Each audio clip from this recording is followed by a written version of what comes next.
doing as you get ready to leave your homes on a Wednesday. It's a midweek, and so if you started the week determining to do one thing or the other, and you're not in the middle of it, it means that you're slacking, and so you need to go back and get whatever you decided to do back on track and finish it. We're ending the week very soon. Wednesday morning, great day, new day is on, and from now till 9, we'll be here. Exactly. Johnny, Check out. Good morning. Good morning, Yeah, Bright and man. Johnny. How are you? You're wearing a red top. I'm greater than Accra. You know. Guys, am I the only one who gets red. upset when you wash your car and then it rains and it has these little spots and you're just wondering, did I have to wash the car at all then? And it's happened almost every day this week. Yeah, things are not when the same anymore. When the rains are not too heavy, Yeah. it leaves that mark on the car. Just to remind you that God is great. I know. Here's what's coming up on the show today.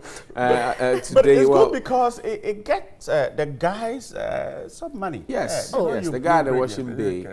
I know, but that's unfair to me If you don't because have I if lose. you don't have a nephew who will do for you for I free. don't, unfortunately. But, Amma, you I can- have a nephew, but he's you not can just that. give me a He's call. not. I'll I run mean, out. we're Right, ready there are to. many things I can give you a call for. I wonder. Yeah, I mean, that's how. You're a jack of all trades. Yeah, that's how generous we are. Yeah. We like to be benefactors. Indeed. You know, Gentlemen. Our munificence is beyond. You know, you understand. So let's make it I call. do Speed understand. dial. All right. We're grateful that you stayed there to be part of our show. Welcome once again. It's a wonderful day, and I am sure. I didn't see the weather too much because I left home quite. It was Yesterday we were dark, but told it that there looks was like we'll going have to a be bright day. storm. Today? Yesterday actually, okay. between 3 and 7, but they didn't. They can maybe it's delayed. So expect it maybe. It seems to be delayed nowadays. I mean, whenever the meteorological service gives, it comes the next day, so 24 hours later. So we It's should always still here. look out for it. Did the weather Maybe become there's a time period. Ghanaian? I mean, it's a Ghanaman time. I don't know, but well, of course, today there's a lot of sports action that will happen later at 8:30. We'll have news updates as well. Then we'll get into a conversation about security issues. We'll get you into that conversation. Senior Bright will deal with the newspapers at some point in the program. And you can send your WhatsApp messages 050-823-5228.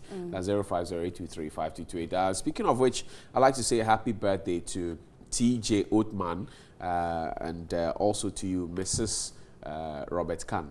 Yes, Nalale Khan. A belated happy birthday to you in Kumasi. So, Well, and yes, if you it's are your birthday today to enjoy, yes. Wherever you are across the country and beyond, if it's your birthday, Enjoy. Happy Enjoy. Enjoy. Let's birthday. know where the party is. So We'll be can- there. We'll be Yes. to crash.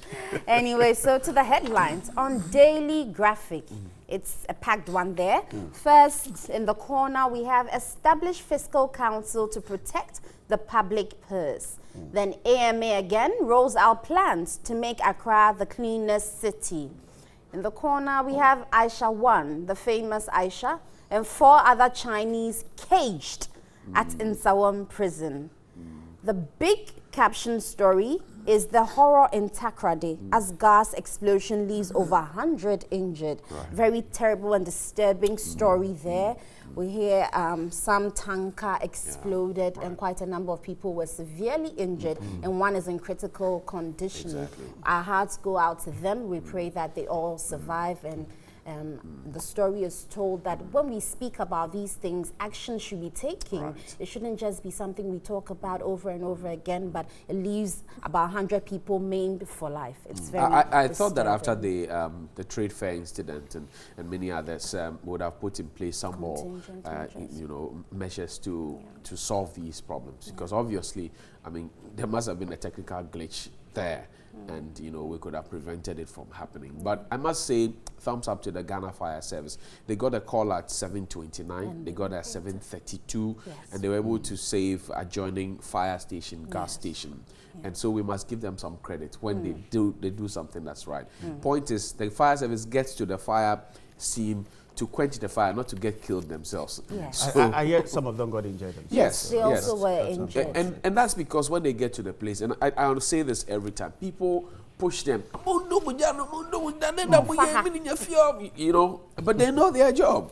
So we should allow them to. But this will make the EPA perhaps set up and MP and all those people. That's so but the mayor said he will make Accra the cleanest city, Yes. following the president's promise. Mayor Ni Ajay Soa Mohammed, good morning to you. It no be me talk, it be you talk. You said you have a roadmap. Well, So we will take it one after the other. We'll come to your office, we'll ask you questions, you will answer, yes. So you have started with Kwame Nkrumah Circle. The traders are not happy, but me, I'm excited. Where next are you moving? Kaneshi, Malamata, Odoko? Johnny, even speaking of the circle area, you know, we had a report that some days later, in the evenings, these hawkers go back to trade. And at the point where we were reporting, there was no task force to be seen. Yeah. So I want the mayor to address that situation because you They go know. back at night. Yes. You remember I told They you will that we definitely- all go to sleep after 7 p.m. Exactly. Yes, I mean, And that's who's that's doing the work after yes, that time? But the city runs till forever. So, Mr. Mayor, evening task force. I understand that some of your men go out there to allow the people to sell, and they take one city from the people. Check that and solve that. Usually they will tell you, oh, we are not aware, we'll investigate, finish. Definitely. Mayor, this one we are making you Well, aware. I wish he had not said this. I don't know the details of that story, but I wish he had not Well, said it I mean, at all. a bit of it here in the new statement says, well, in response to Nana Addo Dankwa Akufo-Addo's president's vision to make Accra the cleanest city, and it says that they are ready to do it. And he added that they will start with the dredging of the Odo.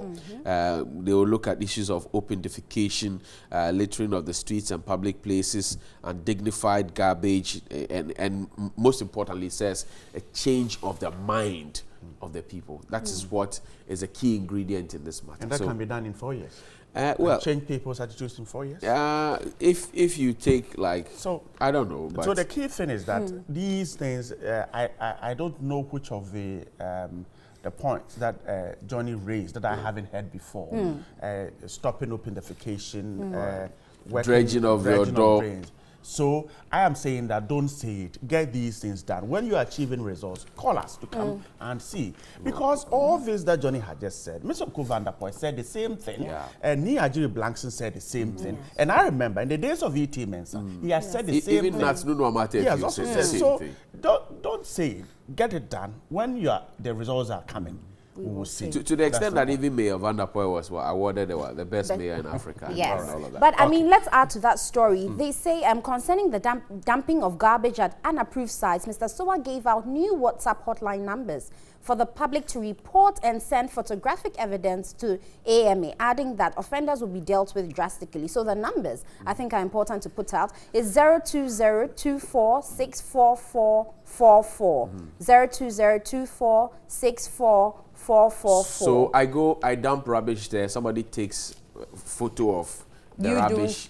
No, maybe you in the act. send it to You think that when somebody is Maybe pouring you in rubbish the somewhere, act. somebody's pouring rubbish there, you allow somebody to take a photo of you? Nowadays, we're very good at doing, All right. clandestine Let's see how it activities. goes. Have tax force stationed at these places, but I am happy that Aisha has been caged and until on the May Finder? 23rd. That's yes. on the Heritage Yeah, Daily. it's actually on the Daily Guide as well. Yes, it's on Daily. It seems to be on the Times, on all the front almost all of pages. them. Yes. She's been caged along with her 4 accomplices. So Daily Heritage, it says Galamsey goddess sent to prison, 4 others remanded, and there's an insert of Aisha 1. Yeah. It also says Ochihene not a Galamseya by Peter Amewu, Minister of Lands. Then VRA develops water lease policy. And then finally, roofs of 21 houses ripped off at Dansuman by rainstorm. Also, the court rules today on Mahama's Gitmo too. Right. So for me, I mean, I'm told that luck ran out on Aisha. She went to the immigration service to go and ask for the release of her 4 accomplices. And they said, okay, today you have come. You to enter. You brought yourself. Yes. So, but the ripping of roofs, you know, yesterday I went back to the Kandai State Cluster of Schools. I must announce that work is progressing now. The trenches that were dug have been filled. The pipes have been laid, so they are connecting to. So I had, a chance to get into the washrooms to check what's happening there. But their roof is off. Due to Sundays, so the kids can't really study because I mean it's there's no roof over there. Yes, and school reopened yesterday, so I don't know. But 21 of them, it makes me wonder what structural integrity Exactly. we have. for our buildings that we put up. These days, masons have become architects. Well, sometimes when the rains delay and they start coming, the winds are quite heavy. Yeah. It pulls down. But if you because have even the billboards, some billboards are falling off. Johnny, you remember I showed you a picture of a billboard around the Adentan municipality, and I mean it was right in the road, and it seems to block oncoming traffic, or you can't see ahead. And such things, I wonder why we have to wait to be told, because apparently people do raise the alarm, but nothing is done about it. I remember sometime last year, at the University of Ghana in Legon, an old tree met a new car, and that was the end of the car. It became an old car. Yes, it became an old car. But 3news.com this morning reports some very exciting news. You can go and check them, read the full details later. But FBI Director Comey terminated by Trump. Donald Trump is sacking everybody around him. I don't know if he wants to do the work alone, but did America make the right choice?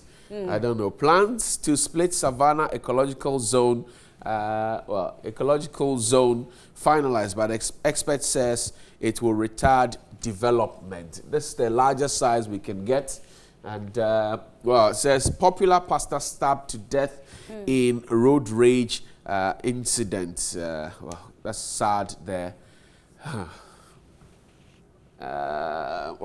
We are not involved in Galamsey, Ghana Armed Forces say, and they are standing by it. I like the rifles around the place. You need to get Delta Force in there to go and see if they can survive around the place. Onion factory to be first one district, one factory project in Binduri in the Upper East region. Right. Onion, Jenny. Yeah, it's okay, let's see how it goes. But I'm interested in knowing exactly what they plan to do. Is it the processing of... Yes, process the onions. So let's say construction of an onion factory is expected to begin in Bazwa in Binduri district of the Upper East region under the one district, one factory policy of government. The factory will be set up by a Ghanaian-owned Northern Industrial Onion Processing Company in collaboration with a company in China. The Chinese are in and everywhere. A factory, when completed, will reduce onion rots and also increase production from farmers in the 3 regions of the north. The Upper East region produces 85% of total onion production in Ghana. The crop thrives in dry soil. Okay, we know all of that. What are you going to do with the onion? That's what we want to know. So we're told about processing of the onion into paste. Yes. And all that. Onion paste. That's why... Probably like a blended form where you just add onto your packaged, meal. Yes, and package. And that's where we need to be careful, because the key thing here is about how do you market them. The business of processing can be done. But how do you sell them? Are we able to hit the European market? Right. If not, this will start. Maybe within a few months, they'll start doing onion soup. We'll have trouble, because the packaged onions will be there, and you know how many of us will buy packaged onion and all that. So those are the issues. Government to pay teacher training allowances in September, we're told.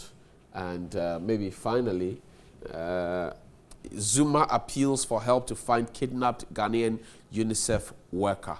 That's heard there. I don't know. The xenophobia thing in South Africa, this is what is brought to us. But that's what we have on the portals. Let's check out what's on CTFM line. JB Danquest's family to petition Nana. And they are signing a petition. They are signing a petition there, petitioning His Excellency. But if the matter is in court, what's the petition then about?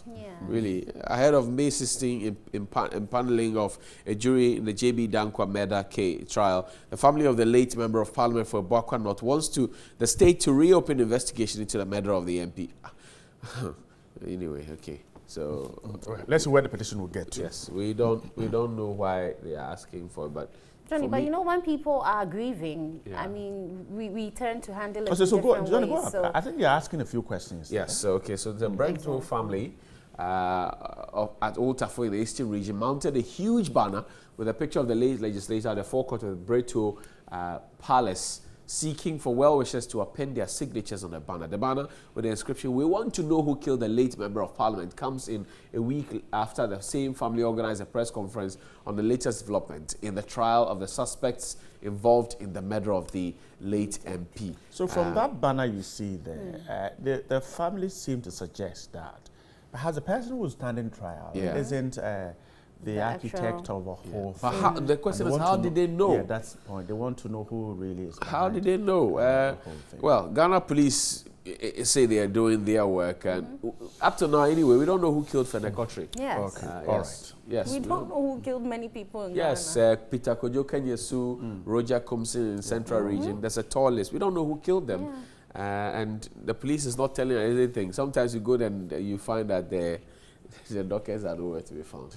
In Ghana, anyway. So I'm sure that's about it for the Otiko issue is raging. Yes, it's raging, and it's on the front page. We're told that a crunch meeting has been held by the Council of Elders and National Executive on her matter, but she's apologized. The point is, does the apology erase all the allegations that she made?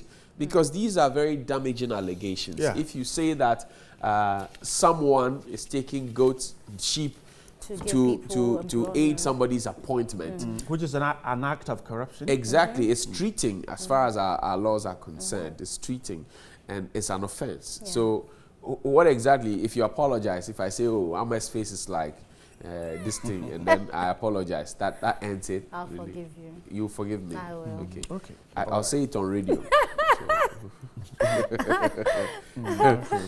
The Daily Statesman has okay. So, well, this is just I think a recap of what's happening. And then the Daily Statesman has this story, a very interesting caption. It says that the NPP won't allow indiscipline, and I don't know, but well, the indiscipline acts are happening over and over and over again, and yet we keep hearing the party says we won't allow indiscipline. I don't know when. So yes, when will it stop? Because I like the way the Daily Statement puts it. Says we won't allow indiscipline. National Council meets over Otiko Nabu.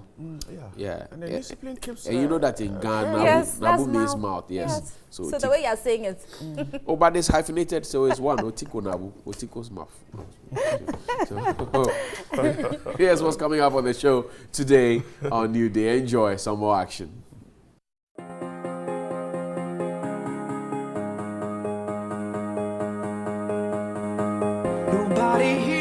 Coming up in the next 180 minutes is the arrest and remand of Aisha Han, a sign Ghana is winning the war on Galamsey.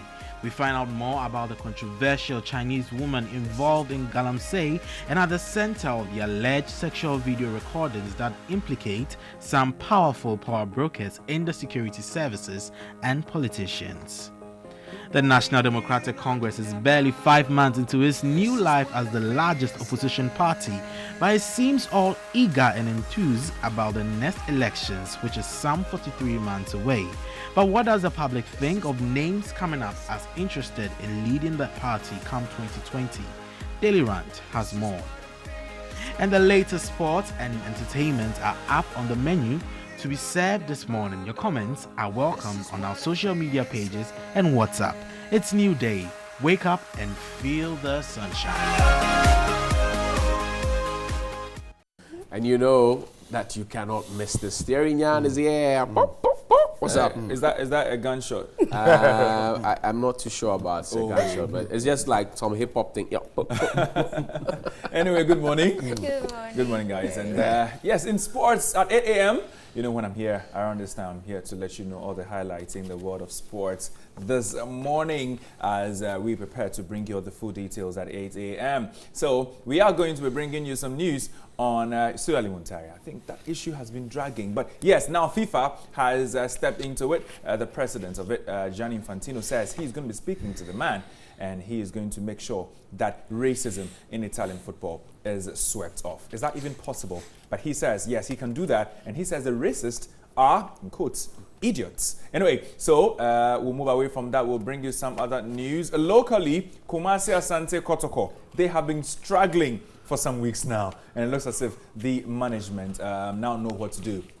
They've hired a new coach, and that man is going to be steering them into possibly better fortune. So we wait to see what that would be as well. And of course, we'll bring you all the details at 8 a.m. And also, we are going to be looking at the UEFA Champions League. Is Kodja Samoa on his way to lifting a Champions League title? Maybe, maybe not. But his Juventus team is in the final. Its second final in the last 3 years. That is a team that is very much dominant, both locally and continentally. Remember, they have won 5 Italian Serie A titles. So talking about winning trophies, Juventus know how to do it. But they will be coming up against either Real Madrid or Atletico Madrid. Both of them play tonight. We'll let you know, about all the facts before that particular game in our preview at 8 a.m. Is Real Madrid going to be marching on to another final?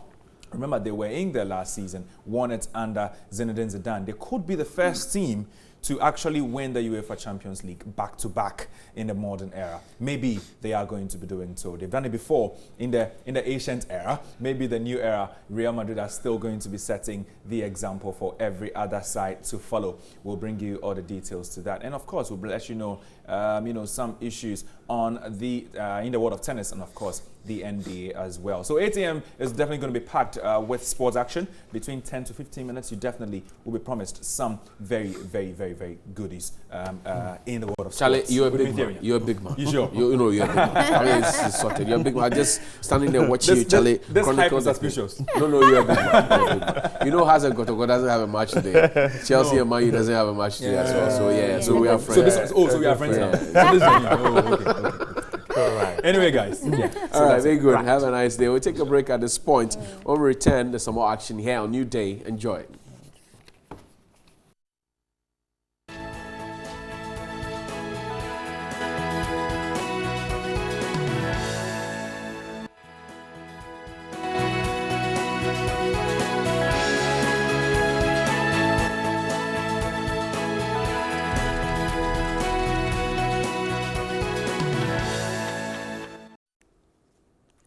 Hello and good morning. I'm Anthony Jackson and I'm here with some more news this morning. About 200 people with 4 in critical condition suffered various degrees of injury following a gas explosion at Takoradi. The injured included some 20 fire personnel.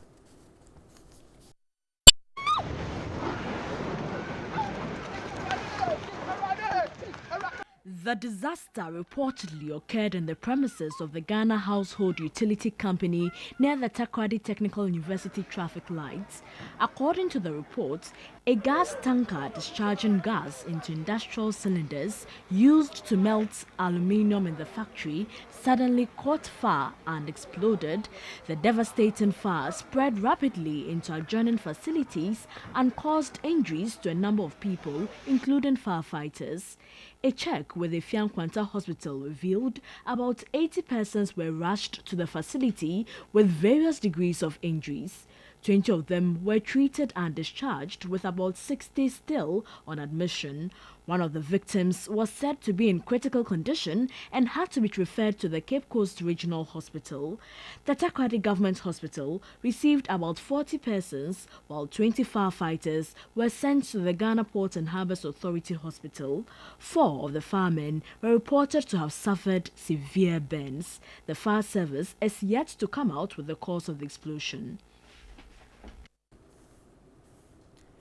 Now, an Accra Criminal High Court has remanded a Chinese woman alleged to be dealing in illegal mining, Aisha Han, and her 3 accomplices into police custody until May 23 this year. The immigration prosecutor, Peter Claver, told the court it was very difficult for them to arrest Aisha and her 3 accomplices. He then prayed the court not to grant the suspects bail because they needed more time to investigate. Presiding Judge Justice Charles Edward Ecole Baden upheld the prosecution's plea and remanded the accused into Nsawan prison custody until May 23.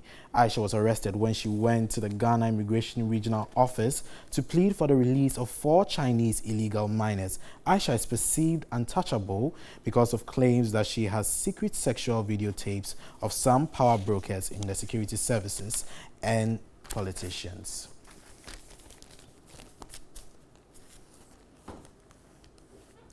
About 500 acres of maize farms in 13 districts and 100 acres of cocoa farms in 25 cocoa growing communities have been invaded by the armyworms. Affected farmers say they have applied different types of pesticides to fight the pests, but to no avail. The invasion of armyworms on maize and cocoa farms in the Ashanti region has reached an alarming rate. Here's a report by Ibrahim Abubakar.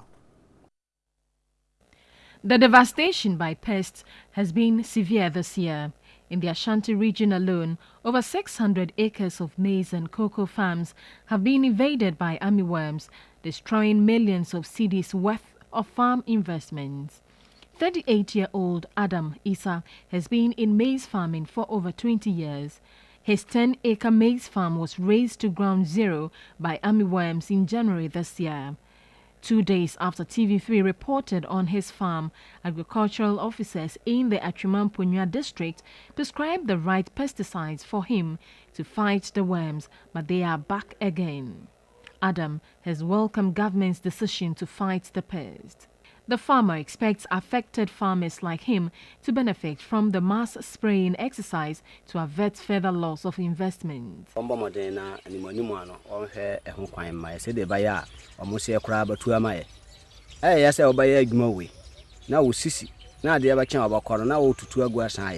Government should immediately come to our aid. It is disheartening to destroy large acres of farm produce after toiling to plant them. The rate of devastation caused by the armyworms in other parts of the country threatens food security. The Ministry of Food and Agriculture wants a state of emergency declared on agriculture in the situation. And Abonohafo and Volta regions currently have topped the HIV prevalence rate at antenatal clinics in the latest HIV survey by the National AIDS Commission and the Ghana Health Service. The median HIV prevalence for 2016 was 2.4%. HIV prevalence rate in 2016 ranged from 0.4% in Nalerigu to 4.2 in Agomenya and Sunyai, both urban areas. The Bunuafo and Volta regions recorded the highest rate at antenatal clinic at 2.7% each. The Ashanti and Eastern region followed closely at 2.6% each, meaning the prevalence rate has dropped in the Eastern region. The most significant change in regional prevalence from 2015 was in the Upper West region from 1.3 to 2.5%. It is one of the 7 regions with prevalence above 2% and one of the 6 regions with prevalence above the median antenatal prevalence for 2016. The northern region continues to hold the lowest record rate. Health experts are worried mother-to-child transmission rate has increased. Health experts are of the view that there is the need to integrate preventive methods of mother-to-child transmission into routine antenatal visits. Our targeted effective prevention interventions such as health education, behavior change communication must be sustained across all regions. These interventions should target age-specific groups to prevent new infections across all age groups. By 2018, assistance from donors will end. Health experts want stakeholders in the health sector to put in place plans to manage the fight. Latest by 2022 or thereabouts, most of the donors will have left Ghana. So we have to, as a country, start thinking about how we be self-sufficient and doing things on our own. Syphilis prevalence ranged from 0% in Dangwe East and 18 other areas to 1.6 in Esikuma Odobin Brakwa. Esikuma Odobin Brakwa has maintained the highest position for rural sites since 2015. Deputy Health Minister Tina Mensah called on the private and civil society groups to partner government to achieve zero infection in Ghana. We must halt mother-to-child transmission of HIV in the shortest possible time, whilst minimizing sexually transmitted infections. Globally, the estimated number of persons living with HIV and AIDS by the end of 2015 was 36.7 million. Sub-Saharan Africa carries the greatest burden with more than 2/3 of all persons living with HIV. And now about 50% of the over 200 water hydrants in the Greater Accra region are currently blocked by people and businesses. At the Central Business District, for instance, traders' activities had blocked the hydrants, making them inaccessible. Water is one key element for the fire service in carrying out its duties at fire scenes. The service relies mainly on water hydrants that have been situated by the Ghana Water Company at vantage points across the city. The Greater Accra Regional Fire Officer Ebenezer Simpson on Tuesday led a team of fire officers to inspect water hydrants that are accessible to the fire service in the Central Business District. Only one out of the 4 hydrant points visited was functioning, the traders admitted being part of the problem. We are aware the hydrant is here, but we have nowhere to go to. This business is temporal. It was revealed that the situation is virtually the same across the entire region. The Greater Accra Regional Fire Officer, however, said there is a team to inspect on a regular basis to ensure that the hydrants are not obstructed. He mentioned offenders will soon be sanctioned. As at now, fire service don't have a direct law to prosecute these traders who obstruct this hydrant. We have already started something to sit with the city authorities to find a way of stopping these traders from blocking the fire hydrant. It could be something like a fine. The service last year embarked on a similar exercise where only 5 out of the 11 hydrants visited were functioning. Statistics available at the service shows that as of 2016, only 8 out of the 22 hydrants at Medina were functioning. The exercise is expected to be carried out across the various districts in the coming days. And that's it for the news this morning. Handing over to the two of you. AJ, we have to put a panel forth to discuss what you have with Bright. Bring it a committee. I've started praying for him, so it's okay. Don't worry. I have. Please remember to pray for yourself too. Yeah, no, I'm praying for you first. Don't give it all to me. I'm praying for you first. Anyways,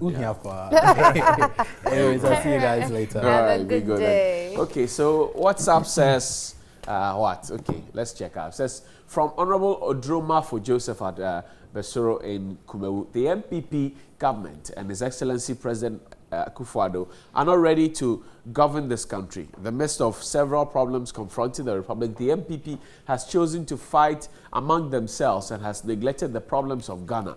This clearly shows of incapability, inconsistency and incompetence of the NPP government. Greetings to all Kumewu NDC constituency members, especially Kumewu constituency chairman. Okay, we have heard you. Good morning. You read the AMA contact number very fast. So can you please mention the number of the AMA contact number? Okay, so how many numbers do we have in the number contact? How to do that? Okay. Yes. So please. The numbers again, there are 2. So I'll give you those ones again. 020 246 4444.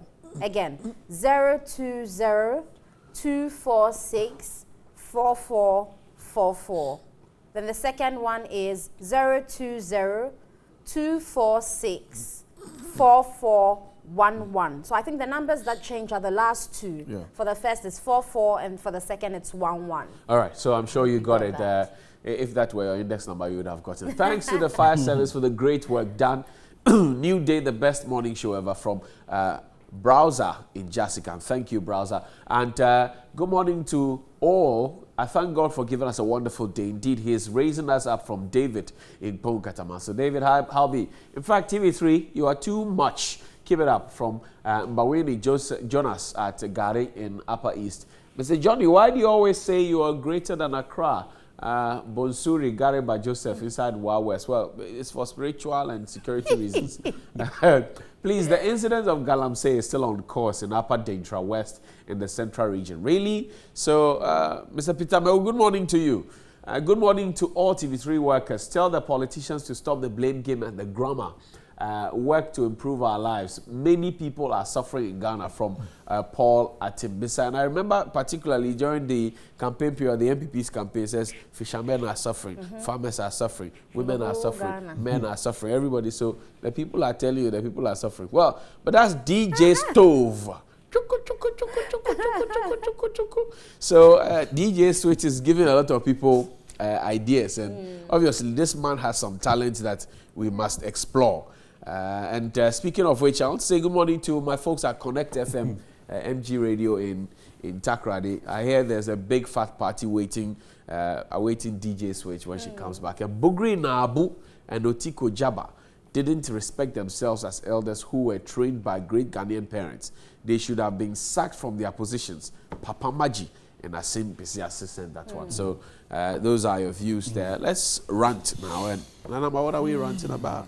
Well, I mean, everyone is eager to know what NDC is saying. I mean, being in a position and racing to come back in 2020, we want to know who the aspirants may be. Okay. So we're ranting about 2020 NDC presidential aspirant. The other time I had a very interesting analysis with Senior Bright, you know.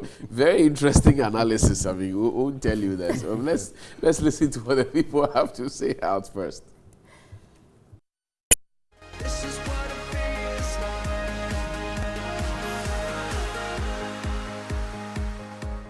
Members of the NDC await the report of the Kwesi Botwe-led committee on what led to the humiliating defeat of the NDC in the 2016 elections. Some names of prospective candidates to lead the party in the 2020 elections are already trending on social media and mainstream media. Some names include former President John Dramani Mahama, Hannah Tete, Dr. Mane Boamwa, Professor Joshua Alabi, and Sylvester Mensah, to mention but a few. But what do you make of these names? This is Daily Rant. Let's keep talking. De sebe omo nyina ye Ghana for and na omo nyina so ye NDC party members omo nyina so hold office aye adwuma ama oman no na mo sese ba bi edu no adwuma wo ye ma oman no tama na wo ye minister na wo ye MP ana wo position bi wo party no eno na sese no aba wudua no efe na ba be kire usuban se wo bisa madwene sese ni a me onipa metumi wo nyina se meno owa ho brase na wo hwe adwuma mu ne niamaniama na aka me de spogaba cause ono no up to date no kura nyen sansem bi epue sometime bi one Professor Mos ntem kura aka me sanka former president kura na kono na koso ye ne vice but in sansem bi epue ebu ndia na ono so firi ho no ma obi so amutumu se sebio ye kan mambuo na experience pa wo mu ni ade a aka me ne abambabi. None of them have come out to say he's going 2020. They are mere speculation.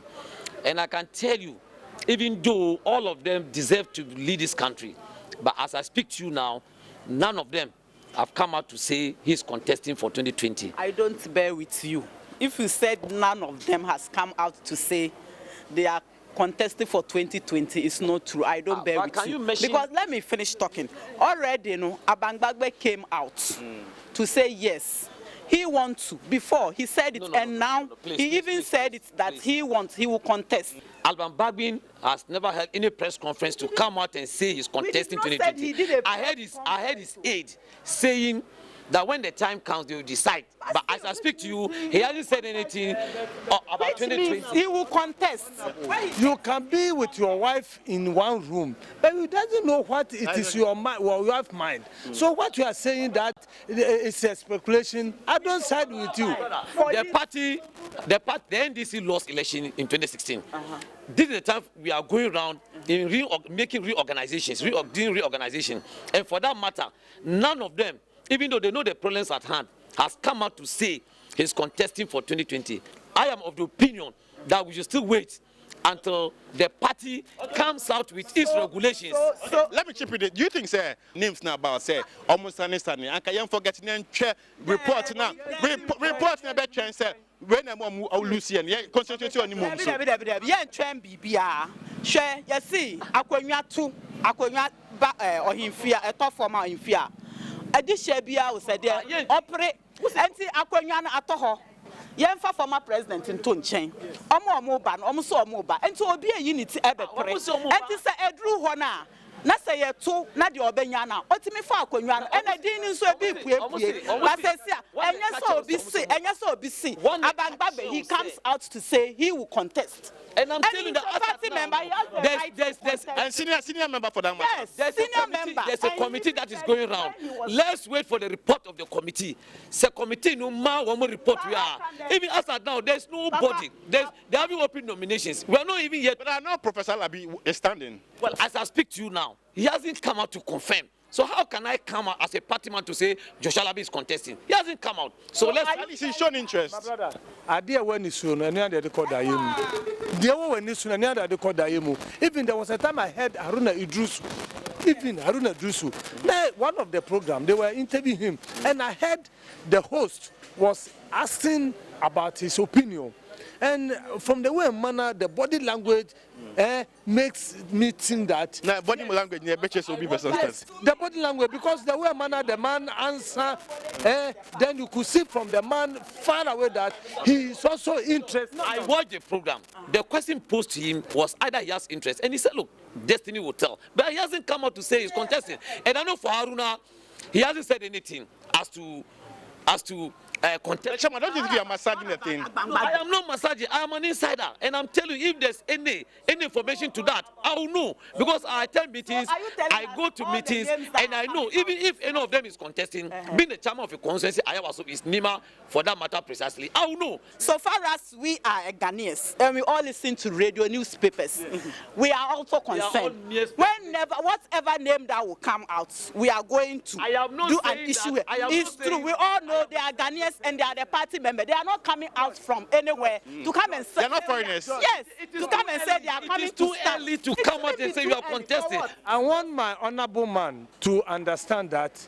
So are you, my honorable man, are you sure, are you 100% sure that all the names that has come out, none of them is interesting about the NDCC? Thank you very much. I am not saying they are not interested. They even show interest. Yes. I can tell you they have shown interest, but as I speak now, it's speculation. Should any of the names that have popped up, stand for that position, what do you think, will have been the best? Well, as an I cannot answer for it. I cannot answer it because one, they all deserve to lead the party and then win power in 2020. But as I speak to you now, I cannot come out and say this man deserves. But as I speak now, they all deserve. Bagbin deserves. Joshua Labi deserves. Spirit Gabra deserves. All of them. Concerns from former President John Dramani Mahama and Dr. Spirit Gabra, and they said, the cause that they should contest, they are premature. Because it's just 5 months into opposition, and there's more years ahead for the 2020 election. You know what former President Mahama said? He said, look, there's a problem at hand now. Let's solve the problems. When we solve the problems, and then he falls, even though he hasn't come up to say or to declare his contest in 2020, we should still go to the ground, work, and then reorganize ourselves for 2020. And he's sure and optimistic, whoever leads the party in 2020, NDC will win power in 2020. That is why he said. NDC will win power or not. Let me tell my honorable man something. You see, the party NDC per se, right now, the lack of a leadership who take upon the issue within the party to solve it. And the only person who can do that thing is about the leader of the party or the presidential candidate. From day one, in terms of experience, I don't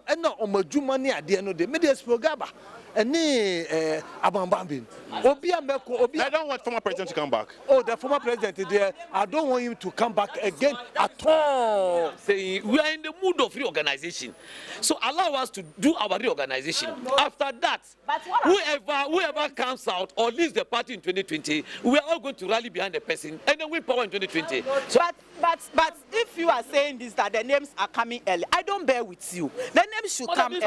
Against too early. I think more time for 2020. Now, who is the leader? The leader of the party who is now. Organizing the party. The leader at least the chairman is there. Part of him. The leader of the party now is the chairman of the party. Part of him. NDC is in government. The leader of the party is the president. But when we are in opposition, the leader is the chairman. So as I speak to you, Honorable Potoff is the leader of the party. The chairman is dodging me. I don't want it because we were in this Ghana when there was a woman in their party. When we learned she draw herself out, and later they said the posters were out. She's going to contest. But at long last, talking about Nana Kodo. Long before Nana Kodo declared intention, long before Nana Kodo declared intention, we all know she has the interest to contest Professor Moss.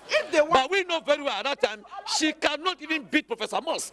Now look, but we are hearing they arrived for 2020. and we want them to come. We are hearing the names and we want them to come so that they will choose them and we know. Yes, so allow them. Maybe these people, they cannot come out openly, but they have aid, they have friends, they have sympathizers, and they have maybe discussed with those people that, oh, this is my this is my interest. Are you aware that Spio has interest in the leadership of the party? Spio always have interest to contest. But Alban Bagwin, as I speak to you now, his aid has come out to say clearly and emphatically, excuse me, emphatically. Did you hear anything from Bagwin? Are you aware? Are you aware? I have heard. So some names of prospective NDC candidates have popped up ahead of the 2020 elections. What do you make of these names? Let us know what you think. Just log on to our social media platforms. On Facebook, it's News on TV3, and on Twitter, it's on News TV3. Who knows? I might come to your community, so we sit down and talk to issues. Keep watching New Day. Very interesting views there. We'll take a quick break. We'll be right back with news review. Stay tuned.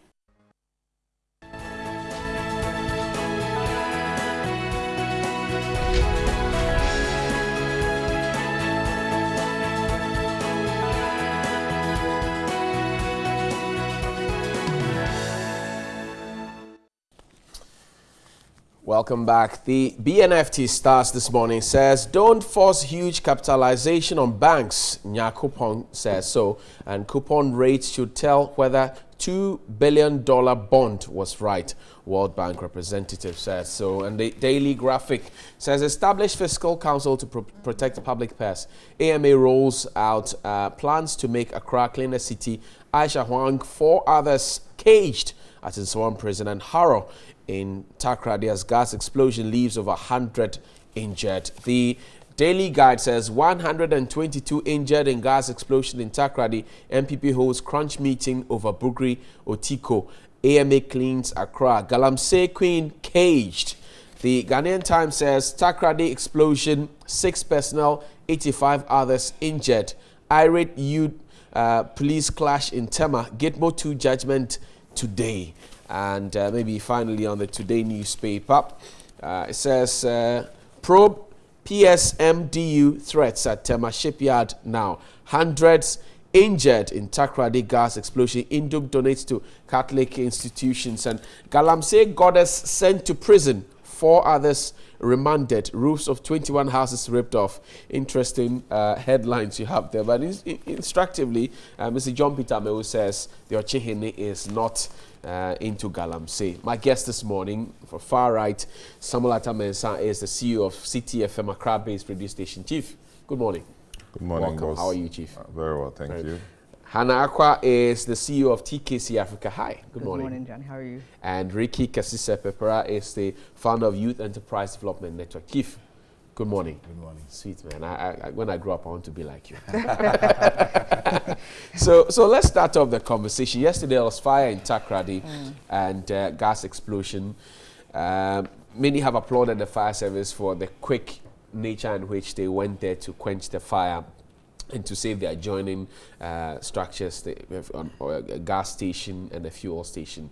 But how often would we continue having these things? We thought that the last explosion around the trade fair would have been some measures put in place to solve these things. Ricky, are we helpless? We are not. We've put ourselves in that situation, John.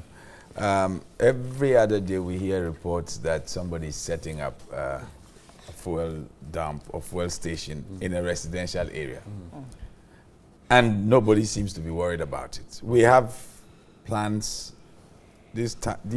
Many of the main towns have been planned. Right. And even if they have not been planned, common sense dictates that where people live close by, that we should not have these fuel dumps and gas stations. So I think we are basically not just serious with our own welfare.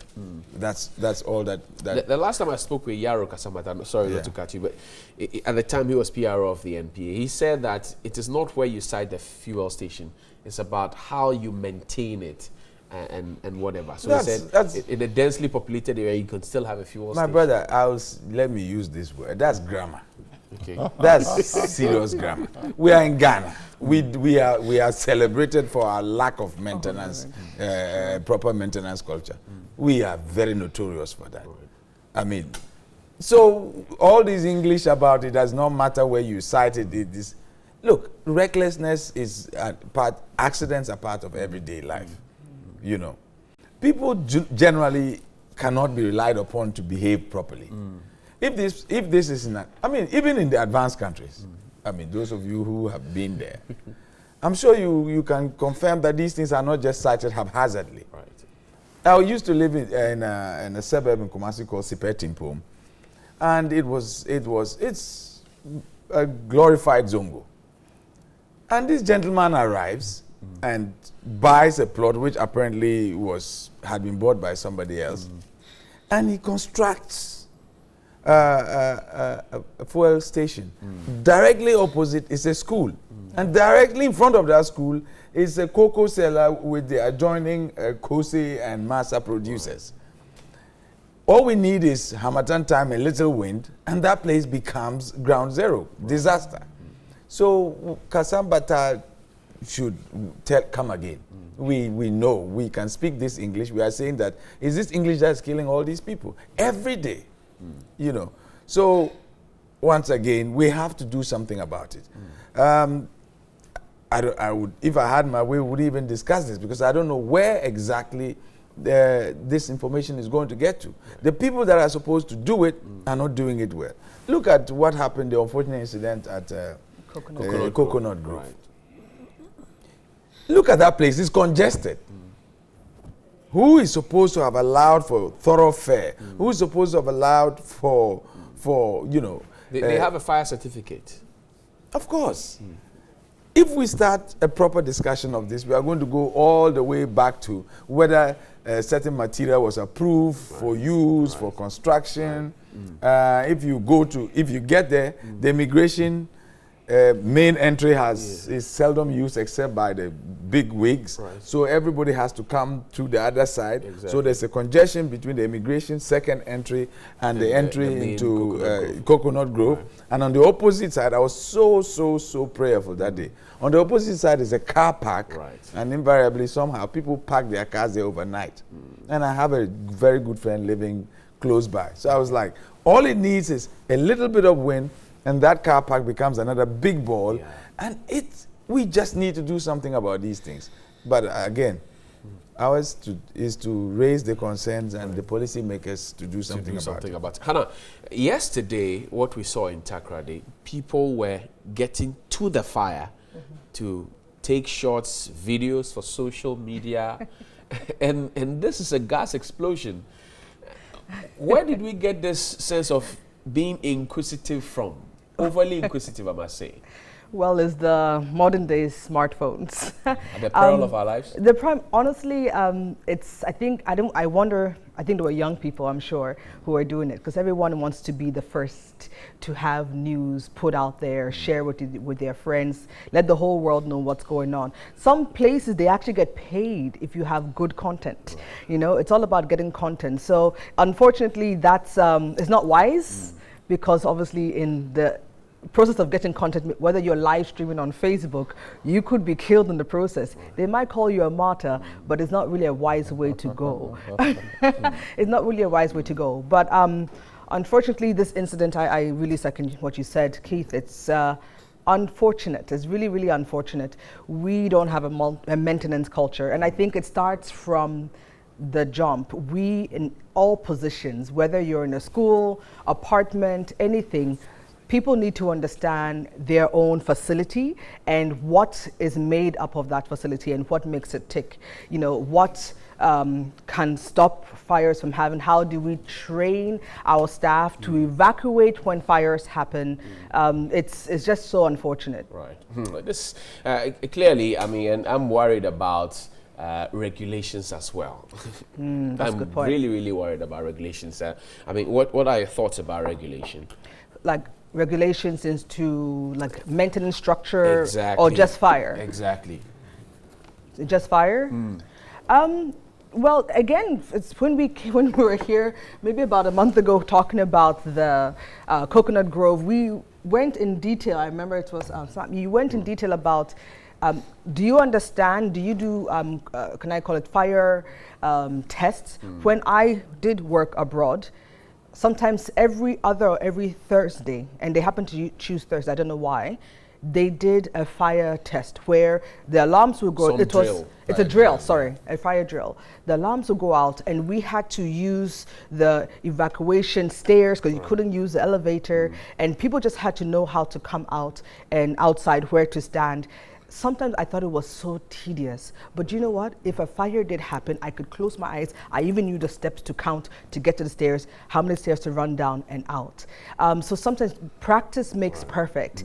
So regulations should probably come from the top. But if we love ourselves, we will probably, as the CEO of the company or the chair of the company, want to say, okay, you guys, let's have fire drills. Let me teach you as my staff or team members how this building works. These are the hidden doors. These are the evacuation doors. And maybe every month we can start. Let's teach each other how to take the fire extinguisher, blow out the fire, run down the doors, and give responsibilities to the people who are supposed to be, confronting the fire or moving people. Obviously, the security guards and firemen should be the first in contact. But if our own security guards are not, can I say, up to the task, then we can also task our security companies who we employ these men from. Look, can you help them in when a burglary happens, when a fire happens? All these things. I mean, it will actually give them more worth, because they are learning more skills that they could probably use in other areas eventually.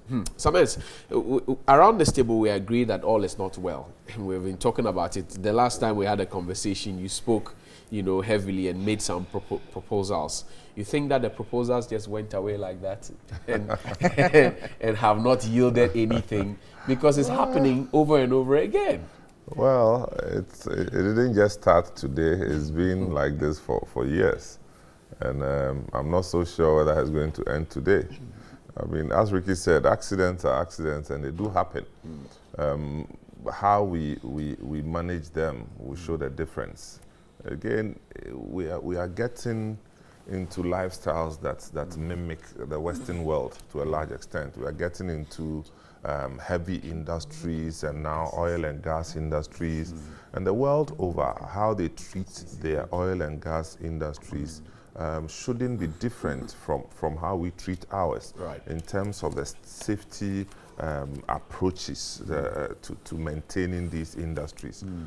If you know that you are not well resourced in emergency services, then you have a lot of questions to answer regarding the siting of gas-related industries. And so if all we are doing is to keep our normal inventory of fire equipment, the normal one, and hope that we can handle such issues, then we are living in a certain paradise because it requires a concerted effort to equip the industry. And I'm talking about Tema, Takrady, everywhere that you have these things. And it's not at 5-10 kilometers away from where the industries are. Because it should be part of the structure of the industry where you have all the fire engines ready. In fact, yesterday we're told that the fire service got a call at 7:29. They got there at 7:32, and they were able to do what they did, 7 fire tenders.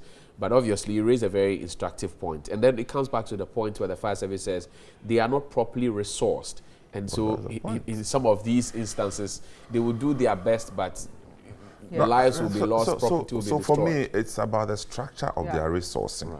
Okay? But who must do this? No, how long? That if before what government would do was to look at, say, Ministry of Defense budget and take 1% to fire service. I'm just saying. We are in a new age where we need to look at different sources of resourcing our emergency services, not just fire service, our emergency services, and also the support road infrastructure.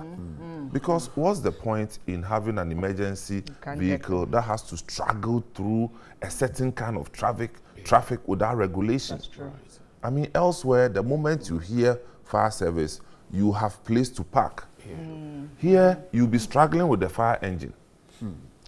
Moving the kiosk from the side of the road away. Yes. You see, I'm happy that he mentioned the emergency service. In Singapore, they have a civil defense organization which combines the work of fire service and what we call NADMO. Okay. And even as some measures that, what do you call it? Ghana Private Road Transport. Right, No, GPRTU. no, Road Safety. Okay, National Road Safety Commission. A commission. Right. They combine all of that into one. Now, what that means is that there are fewer people, so the cost for salaries is reduced. And one would hope that because you've reduced the cost of the number of people, you can put some of that money into motivating those that are there, and you can also allocate some of that money into equipping and training these people. Right. Because again, there are certain fire service officers who have joined the service and gone on retirement without fighting a single fire. I mean, depending on where you've been posted to. So it's Accra, it's Kumasi, it's Takoradi, it's Cape Coast. But the further out of town that you go, there are fewer incidences of such fires. And invariably you go, you just find them go and write their names and then take off to do whatever they want to do. But the point I'm simply trying to make here is that, and sincerely speaking, another thing that worries me, you find a fire service man with a pot belly the size of a real pot. How is this person supposed to? What's the size of a real pot? No, I mean, please. The size of my own. No, I didn't. Say it. No, I shall not be. He says you should say it. Yeah, but it's sad. One of my very good friends, he knows himself. I'm sure he's probably. He doesn't seem like he's capable of running from here to the door. And one of the things that, again, I admire about the Singaporean system is that senior officer sees you and he believes that you are not fit. Immediately, you are sent to a training. Boot camp. A boot camp. And whatever job you are doing, except medical officers, if I remember, who will require at least 24 or 72 hours notice before they report to boot camp in order for them to be replaced. But you, if I feel that you are not all right, straightforward. And your job, you get paid while you are there, until you are certified fit for national service. Right. Because there, I think from the ages of some 18 to 35 or 45, you are required to be physically fit. But if you do that here, most of our people won't survive. They will survive. They will actually start living longer. They will live longer. They will actually start living longer. They will live longer. And they will have a happy home. So you go and find them, all they are doing is like that, the happy home bit. trust her to bring that. They are either working lotto, they are playing draft, or watching telenovelas all day, and basically not exercising themselves. So there is a fire alarm, and they are scrambling to even fit into their shoes. I mean, it's sad. But I mean, having said that, Ricky, the other thing the current fire service could do, if they can partner, if they don't have the facilities, start making short videos for these bigger organizations, manufacturing, housing, schooling, and then put it on social media. So that's what I'm saying. You might have to partner with maybe some university or institution that can help them do this. Put it on social media so people are aware and can start helping themselves until we get the structures in place from the top down. Because if we're going to now sit here and wait for the top down to get the resources and what, lives are still going to be lost. So what can I do in my own building to ensure that things are checked? And perhaps if these people are sitting down, not doing anything, let's have a schedule, a roster where these fire servicemen can take a community and make sure, okay, they've been to every establishment, ensuring, teaching, like just making sure things are in place. Because there's so much you can do than to hear that you're sitting down playing draft. It's just really annoying. There's so much you can do. Anyway, all right, so let's move on the conversation. But we can't finish this discussion without saying that sometimes the power outages to cause. Yes, they've started a new campaign about how to handle your electrical gadgets if you're leaving home. You know, they have a sticker together with ECG and all of that. I hope it works, you know, in that direction. You can join the conversation, 050-823-5228. That's our WhatsApp line. AMA rolls out plans to make Accra cleaner city, and in collaboration with Environmental Service Providers Association, Ministry of Sanitation and Water Resources. And this comes right on the back of the president's call and promise that within his 4-year mandate, we're going to see Accra declared the cleanest city in West Africa. Okay. So we have been on the neck of the AMA to give us a roadmap. Now they have come with roadmap. They are talking about waste management, law enforcement, beautification of the city, 3-in-1. So dredging of the door, open defecation will be a thing of the past. And yesterday the mayor had a press conference. We were there to hear him speak. They even have an innovation of a WhatsApp number where you can actually video someone who's putting rubbish somewhere or openly defecating somewhere, and they've promised to arrest and deal with the people. Samuels, is this workable? It's a good way to start. Let me put it that way. It's a good way to start. And you wouldn't expect any more from the mayor. I mean, this is a clear display of his intentions. And I think that the least we can do in the media is to support. Having said that, I am a bit reluctant to accept this as a solution in whole. Why so?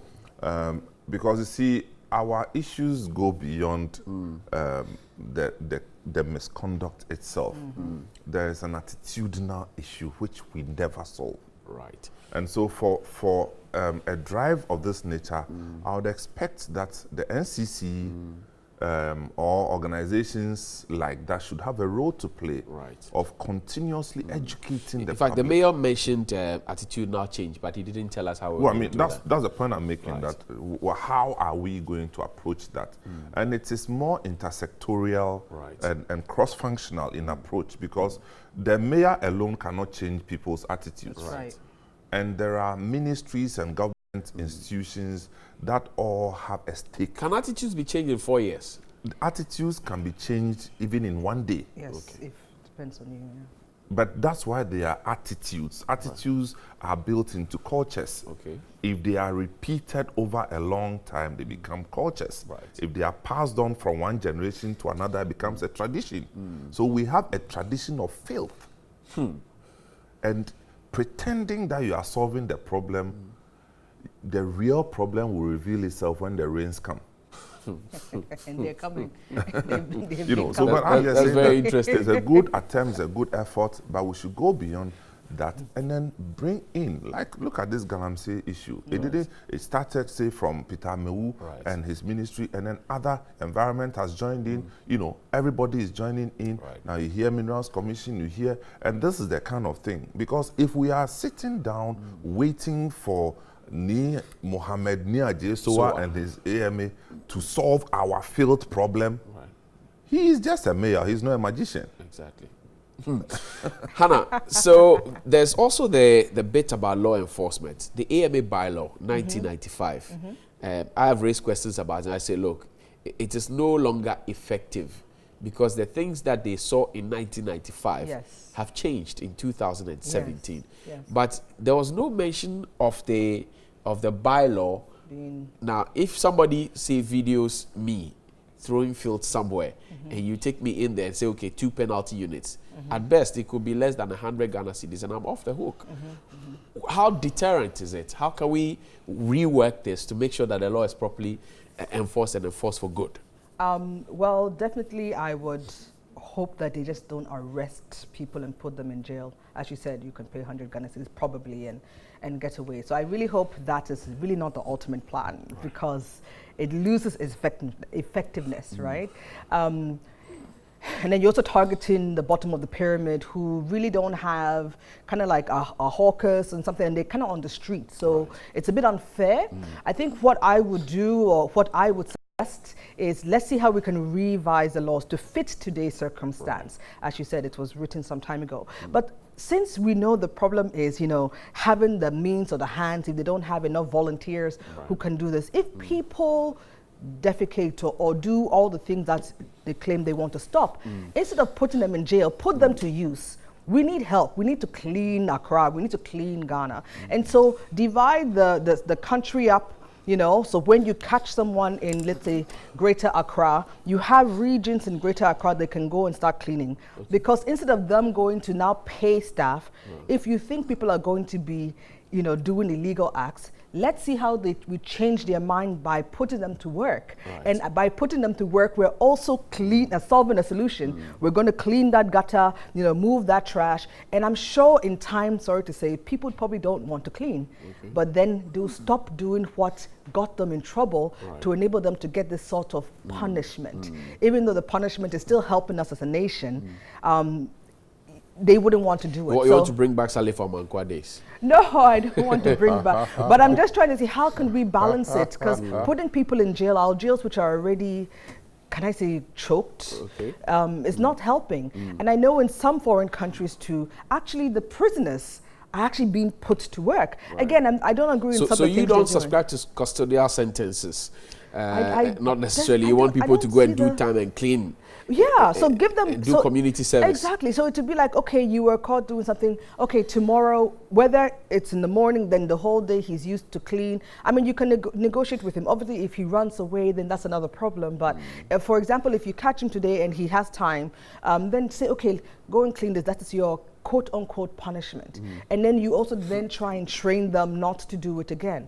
But it's very important to, I mean, I see in a way, if we can empower also our women to also, because, you know, women, we have our children, so if we can also help put things out there and empower the women who can also cascade the information to the family and children. Women are very powerful, and I know we're over 50% of the Ghana population, and we don't use our women as well as we should, but we're really a powerful source of education, enforcement, and everything, and we have the children, the household. So I think that we can also take part in really ensuring, you know, these things are in place. Ricky, there's a National Sanitation Day. We're told that in Accra we generate 3,000 tons of refuse every day. We're only able to collect 2,500. What happens to the 500? We don't know. But here's the mayor who is making this promise and giving this roadmap. And he talks about waste management, that we can't have waste all around. We need to properly channel it. The big question is, again, the question I ask some is this workable? John, you realize that I've been particularly somber with this discussion. Yes. One, because you'll be surprised that education does not help this matter. I have a friend who lives very close to a legislator. And if you see the filth that is in this legislator's backyard, you will be shocked. I have tried over the last 3 years not to take a shot of the backyard of this legislature. Filth as in trash or old cars? Trash. Trash that overflows the dustbins. Oh. It's Bola. horrible. You mean bola? Yes, I mean, well, there are dustbins there, but they are invariably... Does Zoom Lion not pass by there? So, you know, 3 years and going, I have avoided... I've held myself from taking pictures and naming and shaming this person. So I just want you to understand that when my sister was talking about, you know, it's sad. You know, somebody who has the ability and the power and the means to call Zoom Lion, like, now, come now, and even if it's 100 or 200 they can pay, they are not doing that. So that's point number one. Point number two is I'm interested in my brother Samen's optimism about the new mayor, because with all respect to Jake Obechebi Lamte, he was a minister for the beautification of the capital city. Absolutely. We did not see much beautification, did we? So, well, something happened around Jamestown, the Tabon area. So a whole minister for the beautification of the capital city did not achieve much. So I'm just surprised that he's particularly optimistic about the mayor's... they are doing it in collaboration with Water and Sanitation I understand. Ministry, Environmental Services. I even think that maybe we shouldn't even be discussing this. Why? Because it's almost... We can't do much about it. You see, you are talking about getting somebody to do community service. That person is going to go and see a corrupt doctor. He's going to tell him that he's got asthma, he cannot sweep. Or a member of parliament or a party executive is going to come and say that, oh, Charlie, relax. Next time he won't do it. You see, It's all of us. It's all of us. It's not one person or the other. So I am caught on video throwing trash. Then AMA brings their people to arrest me. By the time they arrest me, I'm sending a message to a friend who is a bigwig or who knows a bigwig. And then the AMA chief executive, the mayor, is so, that's our boy. Relax on him. Okay. So then I tell my friend, relax, do you know who I am? Then I walk away. This is what is going to happen. So it's not as if there is no sense of logic. If it happened in the past, it doesn't necessarily mean it will happen. I'm old enough to know that optimism is the food of utopians. Simply speaking, there is no logical reason why I should be hopeful that we will change. In 1992, when there was the first climate conference in Rio de Janeiro, and Professor Bennett was apparently the convener, and he was also the vice chancellor of the University of Ghana, where I was then a student. They were trying to dredge the Korle Lagoon. Right. And today, from 1992 to 2017, we have not done that, and you expect me to gather some optimism that something is going to be done about it? That is my problem. Look at what happened to our interchange. The interchange is commissioned, and the whole place looks beautiful. We even managed to think that calling it the Dubai is anything positive. And then there are potholes on, and we have urban roads, feeder roads, roads and highways, Ministry of Transport, and AMA. And we have potholes on a road that is not 6 months or 8 months or even a year old. And you are telling me, Mr. Hughes, that I'm supposed to be, I'm sorry. I'd rather be the criminal pessimist, and so that I don't get disappointed. Hannah, your jaws are dropping. Well, I understand. I guess we have this culture of trying to get away from being disciplined or being prosecuted. But maybe I think it's gone beyond a culture somewhere. into a tradition. I think it has to start somewhere, because if we don't even start and change our mindset to know that we want a beautiful country. I mean, we don't want to get to the point you described in Singapore, where they will jail you for just putting chewing gum, like throwing chewing gum from your mouth onto the floor.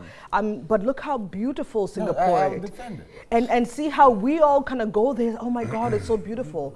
But then you forgot about your own home. So is it that we're not patriotic, or is it that we just don't have the right mindset? And I refuse to think that Ghanaians can't change. Yesterday, at 37 military hospital around that place, there was a soldier who took a cane and whipped a driver for parking at the wrong place and trying to load passengers into his vehicle.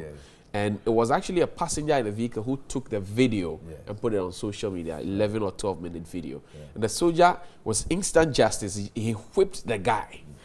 Driver. Yes, some people say that is perhaps what we need. I don't know what we think around this table, but the human rights guy says it is not correct. But then some other people who are radicals think this is what we need. The discipline. Well, I mean, I saw the video, and you see, it's a security area, and that's why they hold guns when they are there. It means when you cross the line, something will happen to you. The reason they hold guns when they are standing there is that you can't joke around that place. So, repeatedly, commercial drivers have been advised not to park there. And it's a soldier. What should he do? I mean, I support that thing. If they catch them, they should whip them. And they will stop. That's the only language they will understand.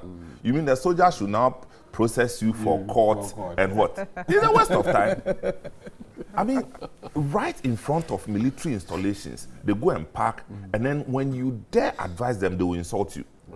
So I don't have any pity for that. So they have gone beyond advice. I don't pity them.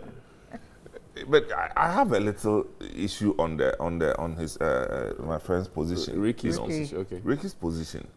My optimism is not in the person. Okay. It has nothing to do with the human being.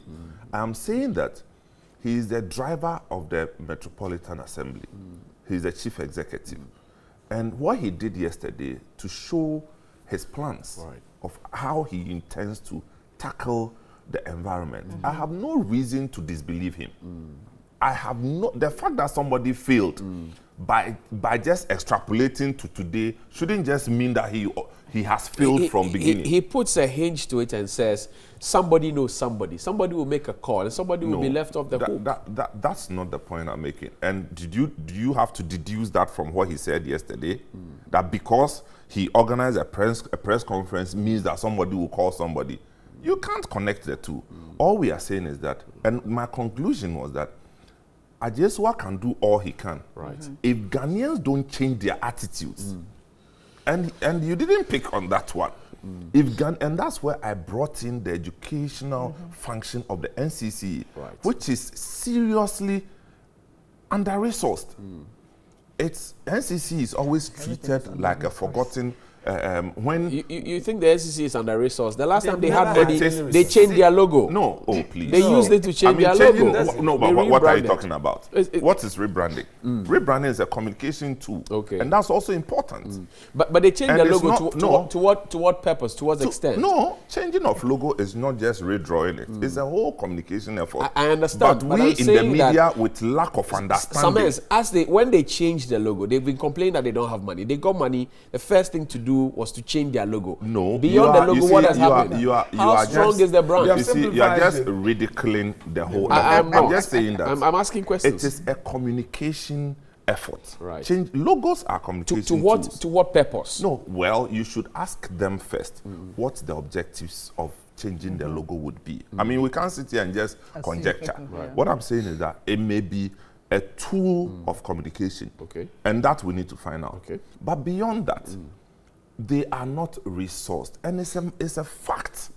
Now, how do we intend for our messages to get to the regions and into the districts repeatedly without the effort of NCC? In times past, jobs that are supposed to be given to NCC are given to private organizations for about 100 times the amount of money the NCC would have used. Even ISD as well. Yes. So I'm just saying that we have state institutions, functionaries, properly well placed to execute communication function and educate people on their civic duties and responsibilities. We leave them in the lurch and then we watch them collapse.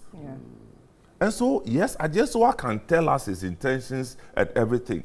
If we don't get the chain, it's a value of a chain of activities. Who is going to pick it from there and then educate people? Because, see, you can go and dredge Korle Lagoon, which I have seen it being dredged over the years. Now, you go and take loan and dredge, and you don't tell the person living by the place that don't throw your waste into the lagoon. What have you done? Or you are not able to make them understand good reasons why they should not use it as a dump place.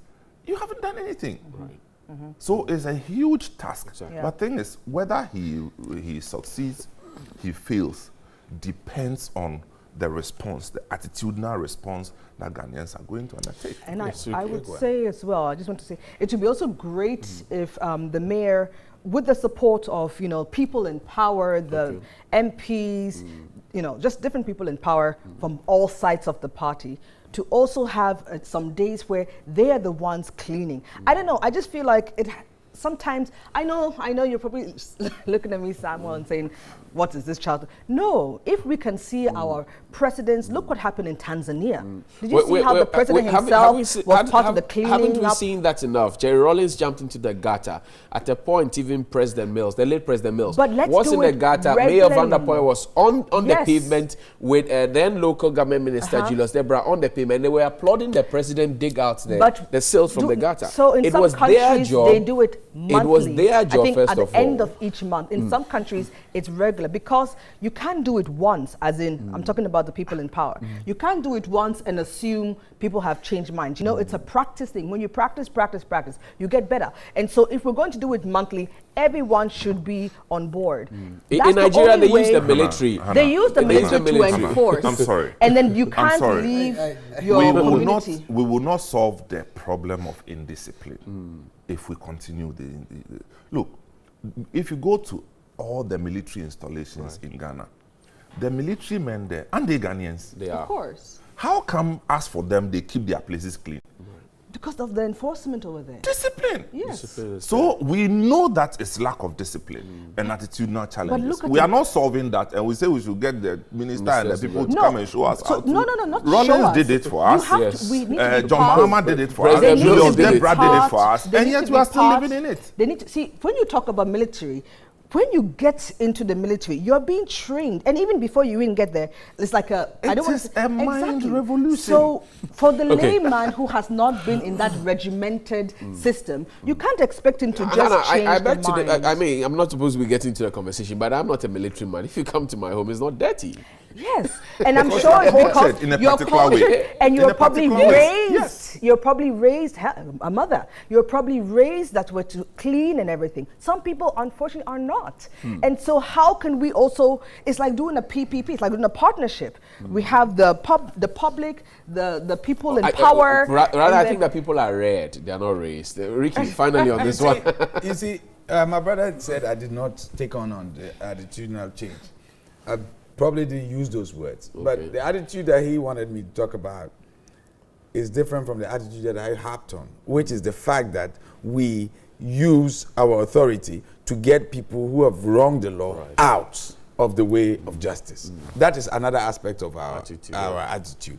And that is the problem, one of the problems in this country. Again, you were talking about getting the big people in power. I've said here, as I sit now, I dare anybody to come with me to go and visit this friend of mine tomorrow morning. The legislator. Tomorrow He morning. would have cleaned his house. I'm hoping that they would have cleaned their house by now, you know. But that has been a problem over the last 4 years. And I used to go by and pick this gentleman to work because we work at the same place. So I was like, are you sure this person is living in this house? Are you really serious this person is living in this house? And to think that he would even stand on the floor of Parliament and, You and know, make, and make a believe me, statement to sanitation. if you see this person, they are impeccably dressed, and they have too many reasons why. The person is a lawyer, in addition to being a legislator. So you know that's a lot of education in one person who is that untidy. So again, our good friend Kathleen Adi is in NCCE, I think. She's a deputy, yeah. Deputy. Yeah. It's Nkrumah, Miss Nkrumah who is there's a lot of energy in that lady. But again, what is energy without resource? Like I said, NCCE has never been even nearly well-resourced. From day one, Larry Bimi's time, you know, anytime you heard it was just the head who was it. But you know, we have NCC, we have Information Service Department with their vans, we now have Ministry of Communication and information. These are the I sat here and I said we should go and do a cultural revolution. And when I left this place, I got a slew of calls telling me that a cultural revolution is the communist. I was like, what are you talking about? Sounding like It's just a word revolution that scares people. Because of what they have seen before. What they have seen before. Yeah, but we need to do something. Let's move the conversation on. Now, let's talk Galamsey. And we're told that Aisha and 4 of her compatriots have been caged at the Nsawam prison until May 23 by a high court. And the minister in charge of lands and natural resources, John Peter Amewu, says the Ochihene, as suggested by the BNI report, is not part of the Galamseyers. But then one of the papers also reports that there's no task force, as has been bandied about by the Ochihene and his people around his place, that in fact it's a loose area for people to just go and do Galamsey. But there's a lot that's happening in Samens. This campaign is getting somewhere, but by the road and by the way, the quagmire gets mired. Are we winning the war? Oh, but it's early days yet. But whether we have seen some shift in attitudes, I think it's yes. Right. People have woken up to the reality of the detrimental effects of illegal mining. Mining in general, and then illegal mining, specifically alluvial mining, which is, for me, that's where my heart is more troubled. I see all these newspaper headlines and radio news headlines about a certain Aisha something. Who says she has sex videos and... No, she didn't say it. No, she didn't say it. It was apparently Kweku Baku. No. Kweku Baku said it. Whoever said what, for me, goes beyond this person. And this person would be one of several people involved in the Galamsey business.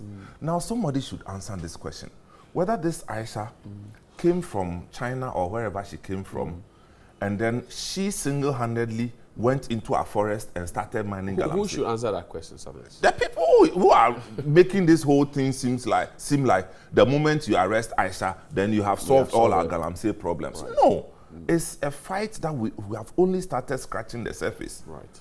It's okay, but I'm just saying that we should handle this whole Aisha thing carefully. Let the law take its course.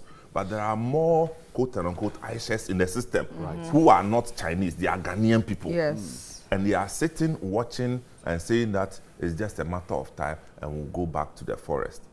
So, yes, good effort, but we should go beyond Aisha and look at the Ghanaian Aishas in the system. Right. I can't help but join in this discussion.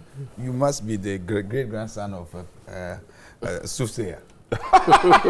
Because yesterday, while I was in class, a friend who is abroad dragged me out of class and said, I know that lady. Oh. Wow. I'm like, yes. How do you know? And he then goes on to tell me how in the presence of a certain big wig, they went to visit this said Aisha. What it simply means is that, like my brother is saying, Aisha did not just waltz in from Guangzhou to go and set up shop somewhere and start pillaging this country. She has the acquiescence at the very least, or the connivance and, support of people in this country to do the things that she's doing. Right. So my friend then tells me, rather than crucify Aisha, we should motivate her to come out with her patrons. Right. Release the videos. Yeah. I mean, I know we are not talking about the I think we see the videos, it will be nice. I can understand why Johnny will be interested in that. But the issue here is that he came out with he was very passionate about it. He said, okay, why? If you lock up Aisha in Ghana, it is likely to cause some diplomatic rows. So why don't you gain by telling Aisha, look, we know that you have the support of certain people. Give us this information in exchange for we just pack you off, And then I asked him a simple question. And who is going to get those names? And what are they going to do with those names? But the gentleman and the lady say I should not be so pessimistic. But the issue here is that if you see, as of 2013, I've said it here before, I went to Amancia West in the line of duty. Right. And I had no idea I cared that much about Ghana. But there was a pit, and on the bridge, or whatever they call it, there were 3 Chinese men with pump-action guns, and all those people who were waist deep in the water were my brothers and sisters, Ghanaians. Wow. And next door to it, they had excavated the foundation of one of the HIPIC schools. Wow. So it was not old. Wow. I was in the car with a field worker, and I said, look, I have to stop. He said, hey, Masa, I beg, don't go. Don't try. Don't go. You see all those 4-wheel drives that are packed in those houses. The assemblyman, the traditional ruler, and the opinion leaders have all been sorted out. So yes, Aisha is maybe the scapegoat who will be thrown to the wolves maybe. But there is no way. As for the matter of the Ochene, I shall not comment on it. Because I don't see why a minister of state will go and say something to the contrary about the BNI report. Those 2 people are on the same team. Right. They should be on the same team. So they should get their act together. We don't want to know whether Mr. JP Amewu is right or BNI was right, and if the BNI was not right, what was the motivation? I'm not so sure if he said anything contrary. He said, well, no. The BNI report, the BNI report alleged. No, specifically, yesterday, I read it. Okay. Specifically said that there's widely held perception. Exactly. And my problem with the report is this is the national security organ. Reporting perception. And you are reporting perception? Right. How? So they haven't done their work. No. I'm asking how? I mean, you are reporting perception in a What are you report? investigating then? What are you investigating? Hannah, take a bite on this matter. This one is a heavy load, though. This one is a heavy It's not.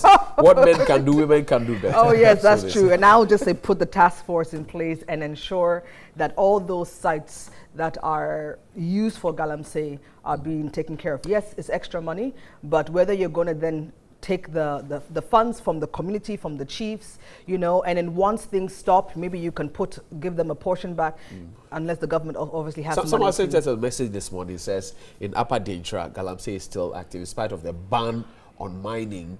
Galamsey is still active in Upper Dentra. He sent us a photo and a message. Apparently, there is a difference between surface mining. Exactly. No, artisanal mining. So we have artisanal mining, surface mining, and Galamsey. Right. One of them, artisanal, is supposed to be legitimate, and Galamsey is not.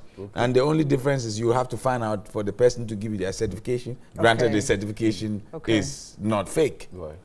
But again, the issue is, the other day I saw BT Baba, Tongo, yes, Tongo Baba. He said he has a concession, but because he doesn't live up north and he lives here, he's giving the thing to his family to run for him. So he's here. So the fact that the BNI mentioned him to be involved in Galamsey, he says he has a concession, and so he's doing nothing wrong. Well, as far as again, he is concerned. No offense to BT Mensa, but the Talensi area is being degraded to Sodom and Gomorrah proportions. Today, 5 years ago, 6 years ago, the worst drug, because you know I'm interested in addiction and stuff like that. The worst drug was marijuana. Today you get cocaine and all the various other crack and so forth. Because of those shanty towns that are developing around the Galamsey area. Right. You know. Right. Sincerely speaking, get yourself a news team. Arrive in Bolga and just give me a call. And I'll tell you where to go to. And when you go to it, so if the member of parliament decides to simplify the matter by saying, I've got a concession, I've given it up to my family to operate, when he knows that at least every day, if you take 365 days, the number of people that die in pits in Tongo, you can have an average of 1 a day, or in the Talensi area. One of the public relations officers of the Chinese companies is a friend of mine, a young friend of mine. I called him, I said, what is happening? What's happening in your area? Every day, people are dying. Wow. You know, so, and that's the member of parliament. Instead of them to, you know, rise up to the challenge, they are ensconced in some villa somewhere here in Accra and giving, you know, rationalizations. So that's not fair. 2 or 3 messages before we go quickly. No, Harriet will cut off my head, but it's okay. Interesting thoughts there. It says, okay, good morning. Good morning to you all. I joined the discussion. We Ghanaians don't want to respect the law much in our country. This is all problem we are facing in our country. Please look at other countries like Japan, China, and others. David from Tema. Burgi Nabu should respect people in authority. He not be a bully. He should know that people voted for him, including Gonjes. He should be mindful of what comes out of his mind. Zito in Salaga sent that one. And please, the politicians are the cause of these poor waste management in the cities, because well, can we stop sending a message now so I can have well, he says, well, good morning, guys. TV3, in fact, you people are superb, from Derek Ponce. Good morning, honorable members. I'm a soldier and proud to hear from you this morning. We have regulations governing this country, but who to ensure that they are being implemented and executed is what we are lacking. What we need is human revolution, the voluntary transformation of the self. Abba and Papa, I'll send that one. And there's been a breakdown in communication and coordination between AMA and the porters in various markets. It's a contributing factor to the hip you see at the market. We read to help if the authorities we're ready to help, I'm sure you mean, to be serious. Richard McCarthy, General Secretary, Ghana Porters Union. The fight against Galamsey should not be a 9-day wonder. Galamsey is killing Ghanaians and it must be stopped no matter what it may cost from Ransford and Yeji. Good morning, TV3. Talking about using the military. In Nigeria, they are like default settings to citizens. And there's nothing wrong with using them. Believe me that the driver would never park wrongly if the lesson learned is well learned. Well, no one dares misbehave around a soldier in Nigeria if it will be... Okay, so good morning. My name is Abuaji Manuel. This issue about sanitation must be looked at critically. First, we look at environment, the major cause of waste on the street. 98% of poly bags and rubbers. But my question is how much revenue does this generate to the state and how much does it cost to dispose of them? So we'll read some more of your messages when we return from the break. But thank you very much. Ricky Kasisa-Peprahis with the Youth Enterprise Development Network. Thank you very much. Hannah Akwa is a TKC Africa. Yes, right. Samens is CEO of Accra-based City FM. Big man. You have to add that. Yes, I have to add a big man. Literally speaking. One of the ones they call, right? One of the ones they call. All right, so we'll be back.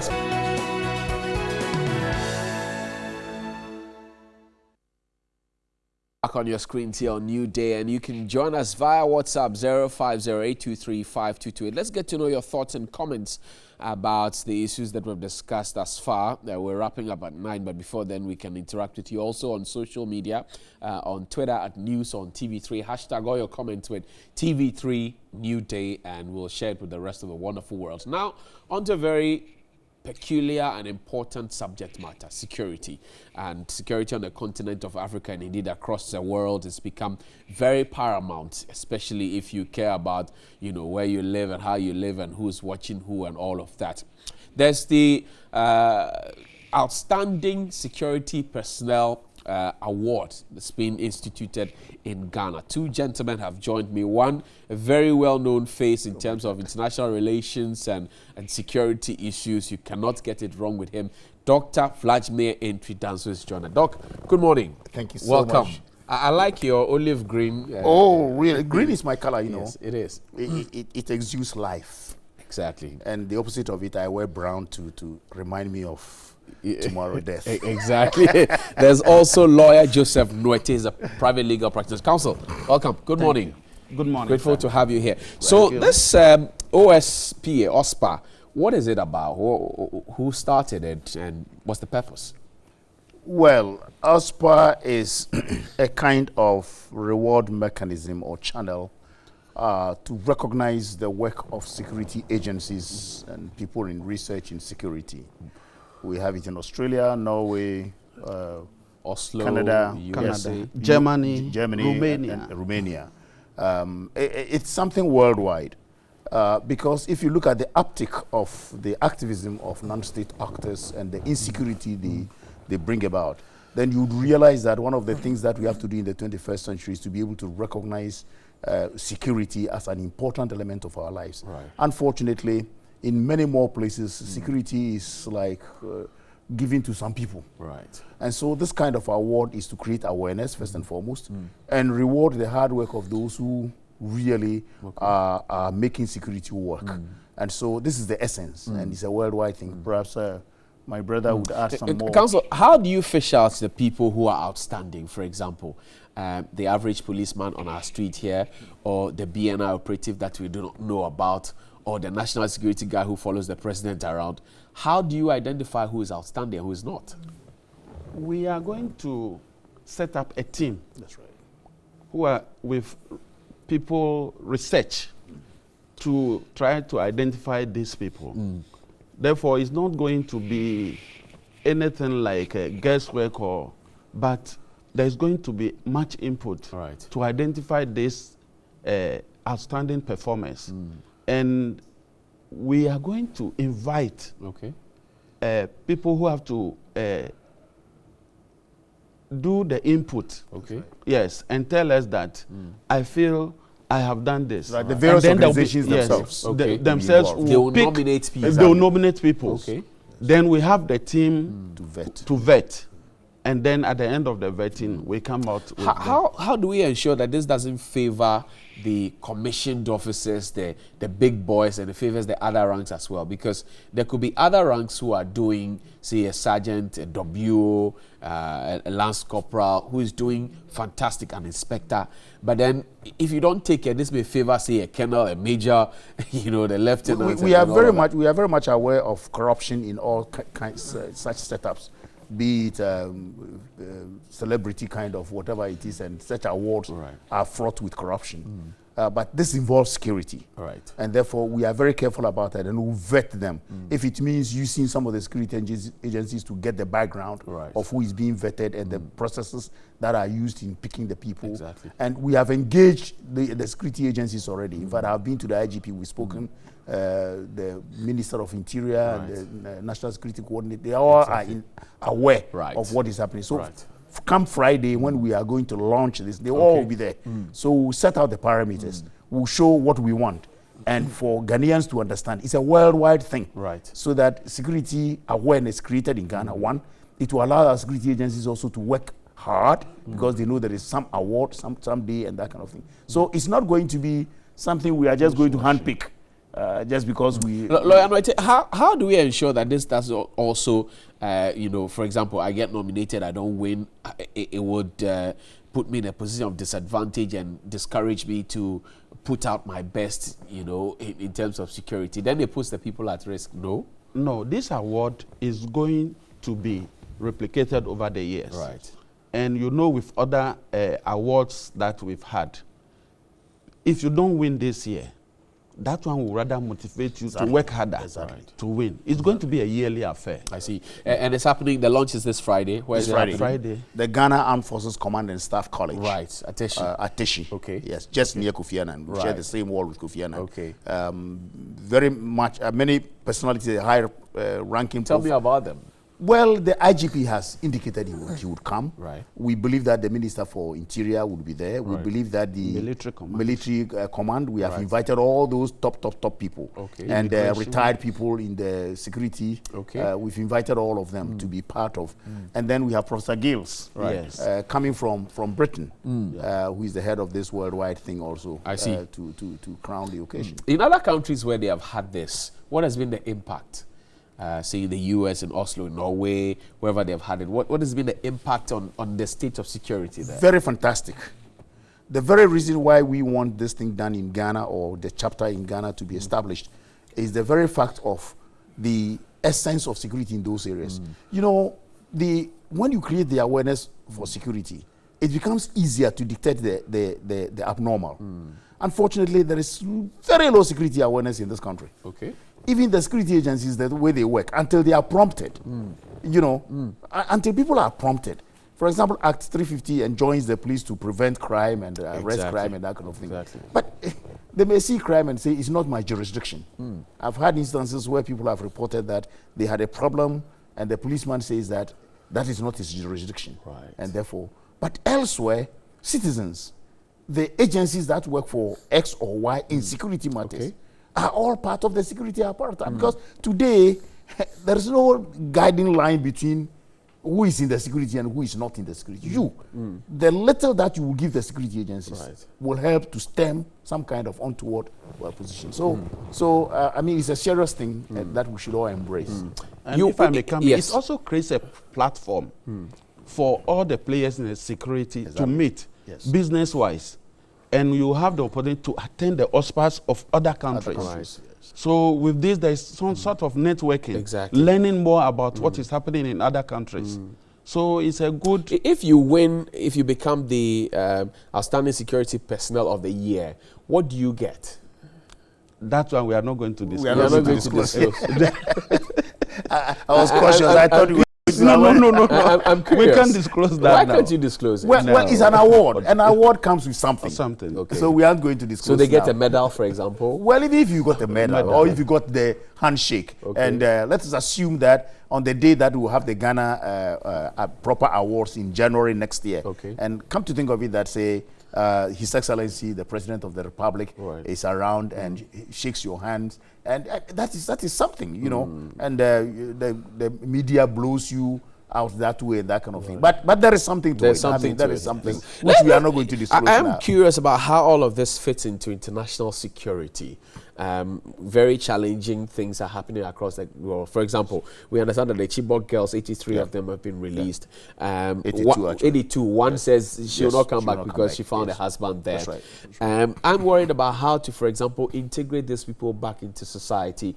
What they might have learned while they were, you know, captured by the Boko Haram folks and all of that. Does it concern you? And how would this fit into that picture? It concerns us. The point is that the question is security. See, global security is everybody's game.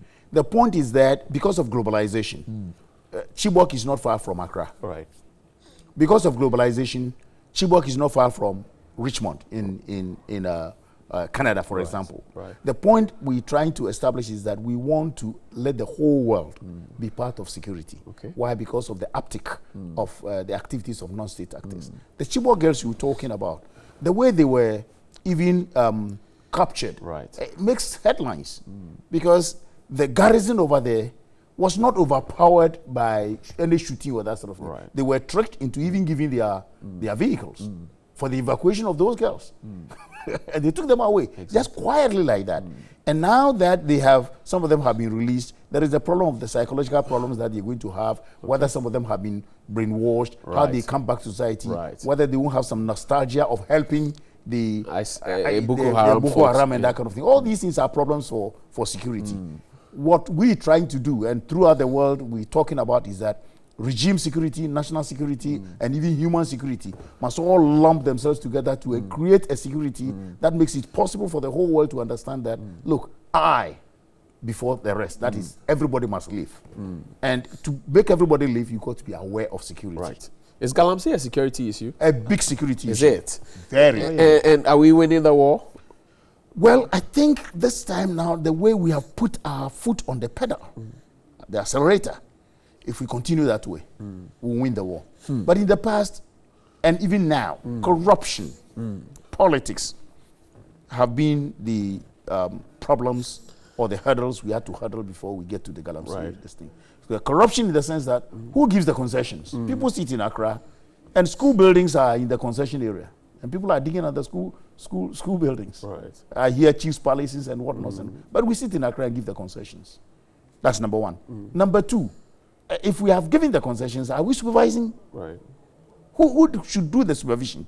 Number three, how do these elements from outside come in? Okay. How much do they pay? Who is monitoring what? What are the laws? Are the laws working? Right. All these things come into play when we talk of Galamsey. Exactly. Then the river bodies and whatnot that are being destroyed. Where is the awareness? We've talked. The media has given us all that the Brim River and Cobra River, all the rivers are now polluted.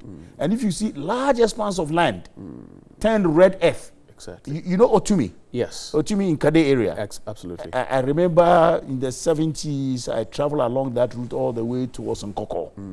It was green. At times, part of the road, you are even afraid. But now, it's red earth all over.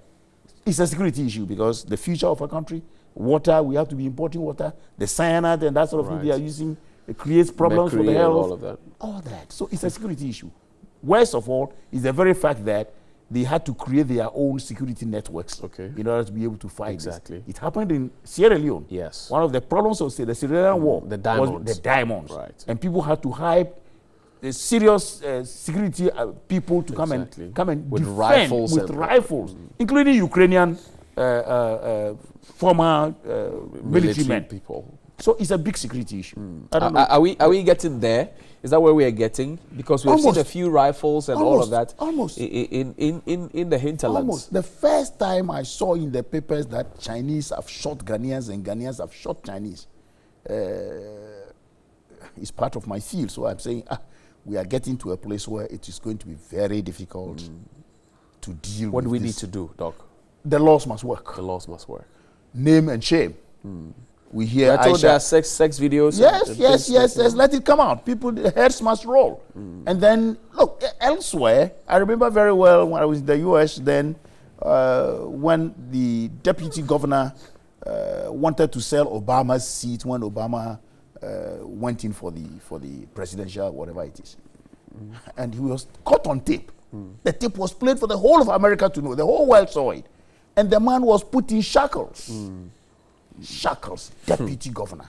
But over here, the katakata sumuamuasu is too much. Too much of it. Too much of it. Council, let me ask you this. So, Galamsey is one part, but there's also, before the 2016 election, we're told by then IGP Kudalo that we're going to clamp down on vigilantism and all of that.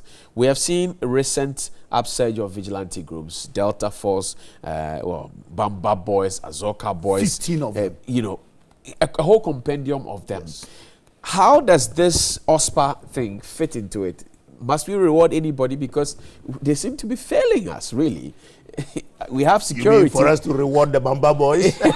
So we have these vigilante groups. We are supposed to have the military, the police, whoever it is who's fighting security, to be able to curtail them. And they don't seem to be in control if what we see is anything. They go and lock up offices and things. Must we reward anybody? Now, politics is taking over everything. When another government was in power, it also used these vigilantes. Right. Now another government is in power. They want to do equalization. And that cannot work for us. Okay.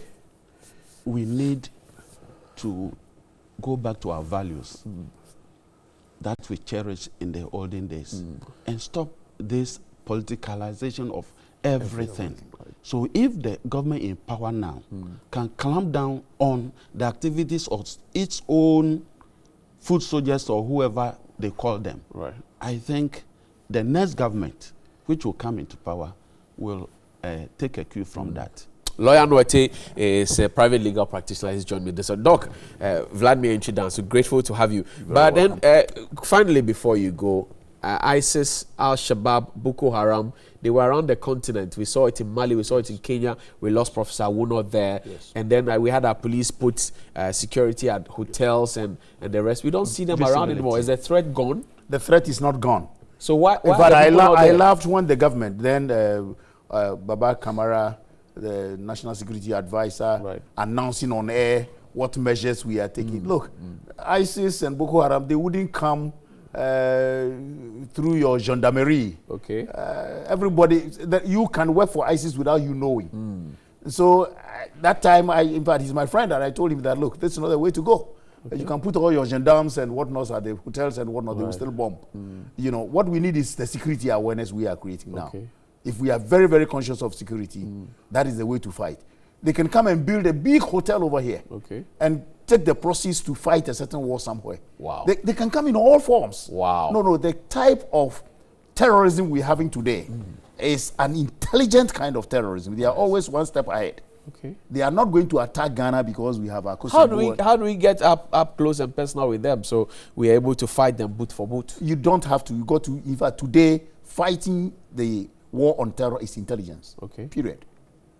Intelligence gathering. Do we have what it takes? We don't have it yet because the ordinary Ghanaian is not aware. Okay.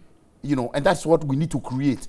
That the security services in their uniforms don't matter in any way to terrorists. One terrorist can cause so much havoc in Ghana, you can't believe it. All you need is some walkie-talkie and some little gadget. Let me give you an example which I gave when the Minister for Interior was present and National Security was present. Supposing I got a walkie-talkie, some gadget right now, and a sack at my back, supporting the gadget. Okay. I sit down in TV3 and I announce that I am at Akosombo. Okay. I have a 1 kiloton bomb and I'm dropping it in the lake or the dam. The dam. Okay. If you don't pay 5 million into my account number, so and so, what we gonna do? We don't have a garrison there. Of course, the NCA will be able to get where I'm scary, standing. It's scary. Yes. This is what I teach. Anyway, Dr. Vladimir Nchidan, so I'm sure the conversation will go on, but know that the Outstanding Security Personality Awards has come.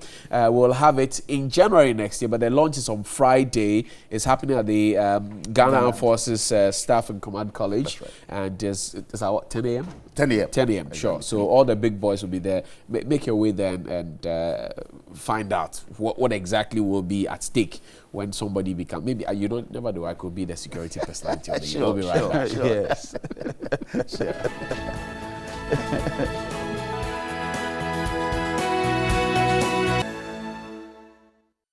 Welcome back. So we're delving into entertainment to close up the show. We left Johnny alone and we had some nice breakfast during that time. Sorry, Johnny. No, I'm still fasting, you know. Right. Bright going to buy the food for me. No, he's fasting. And he ate some and I saw his food. What does he buy? He's a priest. He cannot tell us. No, I fast on Wednesdays. He fasts. I mean, it's a ritual. So you ate the wachi, then after that you started. No. Why are you making an allegation? Oh, Amma is making an allegation. I mean, you of all people, Wednesday. No, it doesn't happen. Let's not mind these boys. I know Bright 8 will take entertainment news with NewDay. I guess the only thing that I have trouble with is finding a guy. Who does them?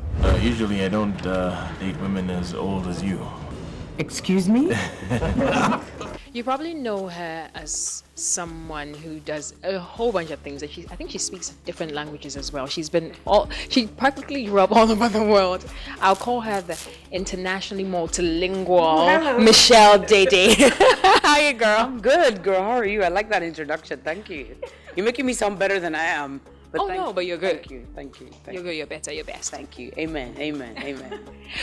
Okay, so I'm here with Michelle NewDay, actress, television host, producer. You know, whenever people say producer, I've only done that once. But you're still a producer because it was a good movie, enough to get a nomination for an award. Yeah, which was I won't lie, very surprising. I didn't know that it was going to do that well, but I also think that when you work on something, sometimes a lot of people, which I am, you tend to be your own worst critic. And because I had wanted to work on the project as a production assistant, and the director said, no, I know you, I know that you put your all into it, so co-produce with me. I was scared, and it was my first time doing something behind the camera. So I don't consider myself a producer just because of that one experience, but I learned a lot. And hats off to the producers out there. I honestly don't know how they do that on a regular basis. It's not the easiest thing to do in Africa, as I'm sure you know. As I'm sure you know, we're enjoying sitting on this side of things. Being behind the camera is not the easiest thing to do. Okay, so in case you're wondering which movie she's talking about, that's Flower Girl, featuring Chris Sato and Darren Nola. Chris Sato was in it. Dami was in it as well, and Eku, Edewo, Bikia Graham Douglas, a whole host of very talented actors. Yeah. So that was breaking producing. My first time producing, yeah. I had wanted to start producing TV shows, actually. TV shows like this. So it was an opportunity for me to test the waters and see what that was going to be like. But because it was such a challenging experience, right after it, I thought, okay, let me stick to what I know, which is what you do, TV presenting. I'm more comfortable holding a microphone and talking to people. I'm talking to the camera. But about 2 years ago, 2014, in fact, Thelma Okoduo Gigi, the actress who you've also spoken to, is someone who convinced me to audition, because she was auditioning for a TV series for Ebony Life TV, Desperate Housewives Africa. So she flew in from Abuja and she was like, I think you should go for it. And over the years, people had suggested that I act, but it was something that I was afraid of doing. I won't lie, I was afraid of doing. I didn't think that I was going to be able to do it convincingly, because I felt, one, you have to be trained to do it properly. And I just didn't think I was going to be able to act, because I am generally somebody that's extremely expressive. I speak with my hands. I'm used to talking to the camera. And with acting, you have to, So with acting, you have to kind of pretend like it's not there. And I kept on wanting to look at it. So I just thought it's not going to work. But I'm thankful that she convinced me to go and audition. And I did. And to my surprise, I got a lead. So that was sort of baptism by fire for me as an actor, because it was really difficult. I was very hard on myself, because I think I kind of knew in the back of my mind that people were expecting me to be terrible. It's like, she's a TV presenter. How is she going to act? Get out of my way, Bam. Get out of my way. I've had enough of you Sanogas for today. I'm done. I kept pushing myself. And fortunately enough for me, Thelma, as well as my sister, really encouraged me that I could do it. Just keep trying. We're sure you'll do a good job. And thankfully it went well. And that was the beginning of my acting career. Yeah. So if being, let's say, multi-talented, because you're an actor, and I'm going to say it again, you're a producer, and you are a presenter. I believe that was your first love, Yes, sort of. yeah. You have a master's degree in communications, PR. You've basically covered a lot of bases when it comes to this industry. What would you call yourself if I were to ask? Oh, introduce yourself to us, Michelle Dede. What are you? What would you introduce? Just one. Yes, I feel as if you're putting me on the spot, and I'm so used to putting other people on the spot. And I always ask, which do you prefer? So for me, it's kind of difficult to answer that question with just one response, because I started off studying fashion design. I was extremely passionate about fashion, and for me it was, I am going to be the biggest female fashion designer to come out of Nigeria, and that was like, you know. Interesting one. Yeah, of Thank course, you, man. Solis Roscoe, Yes, for that short interview. our international correspondent, CNN reporting live from Al Jazeera. But come to think of it, I've been pondering over this, that I mean, if we're born a man or a woman and you go back to God, you lose certain parts of your body, no matter what. People, so just explain exactly where you're going. Okay, so if you're a woman, you have to pierce your ear, so some flesh is gone off. If you're a man, the foreskin of the penis will have to be taken off.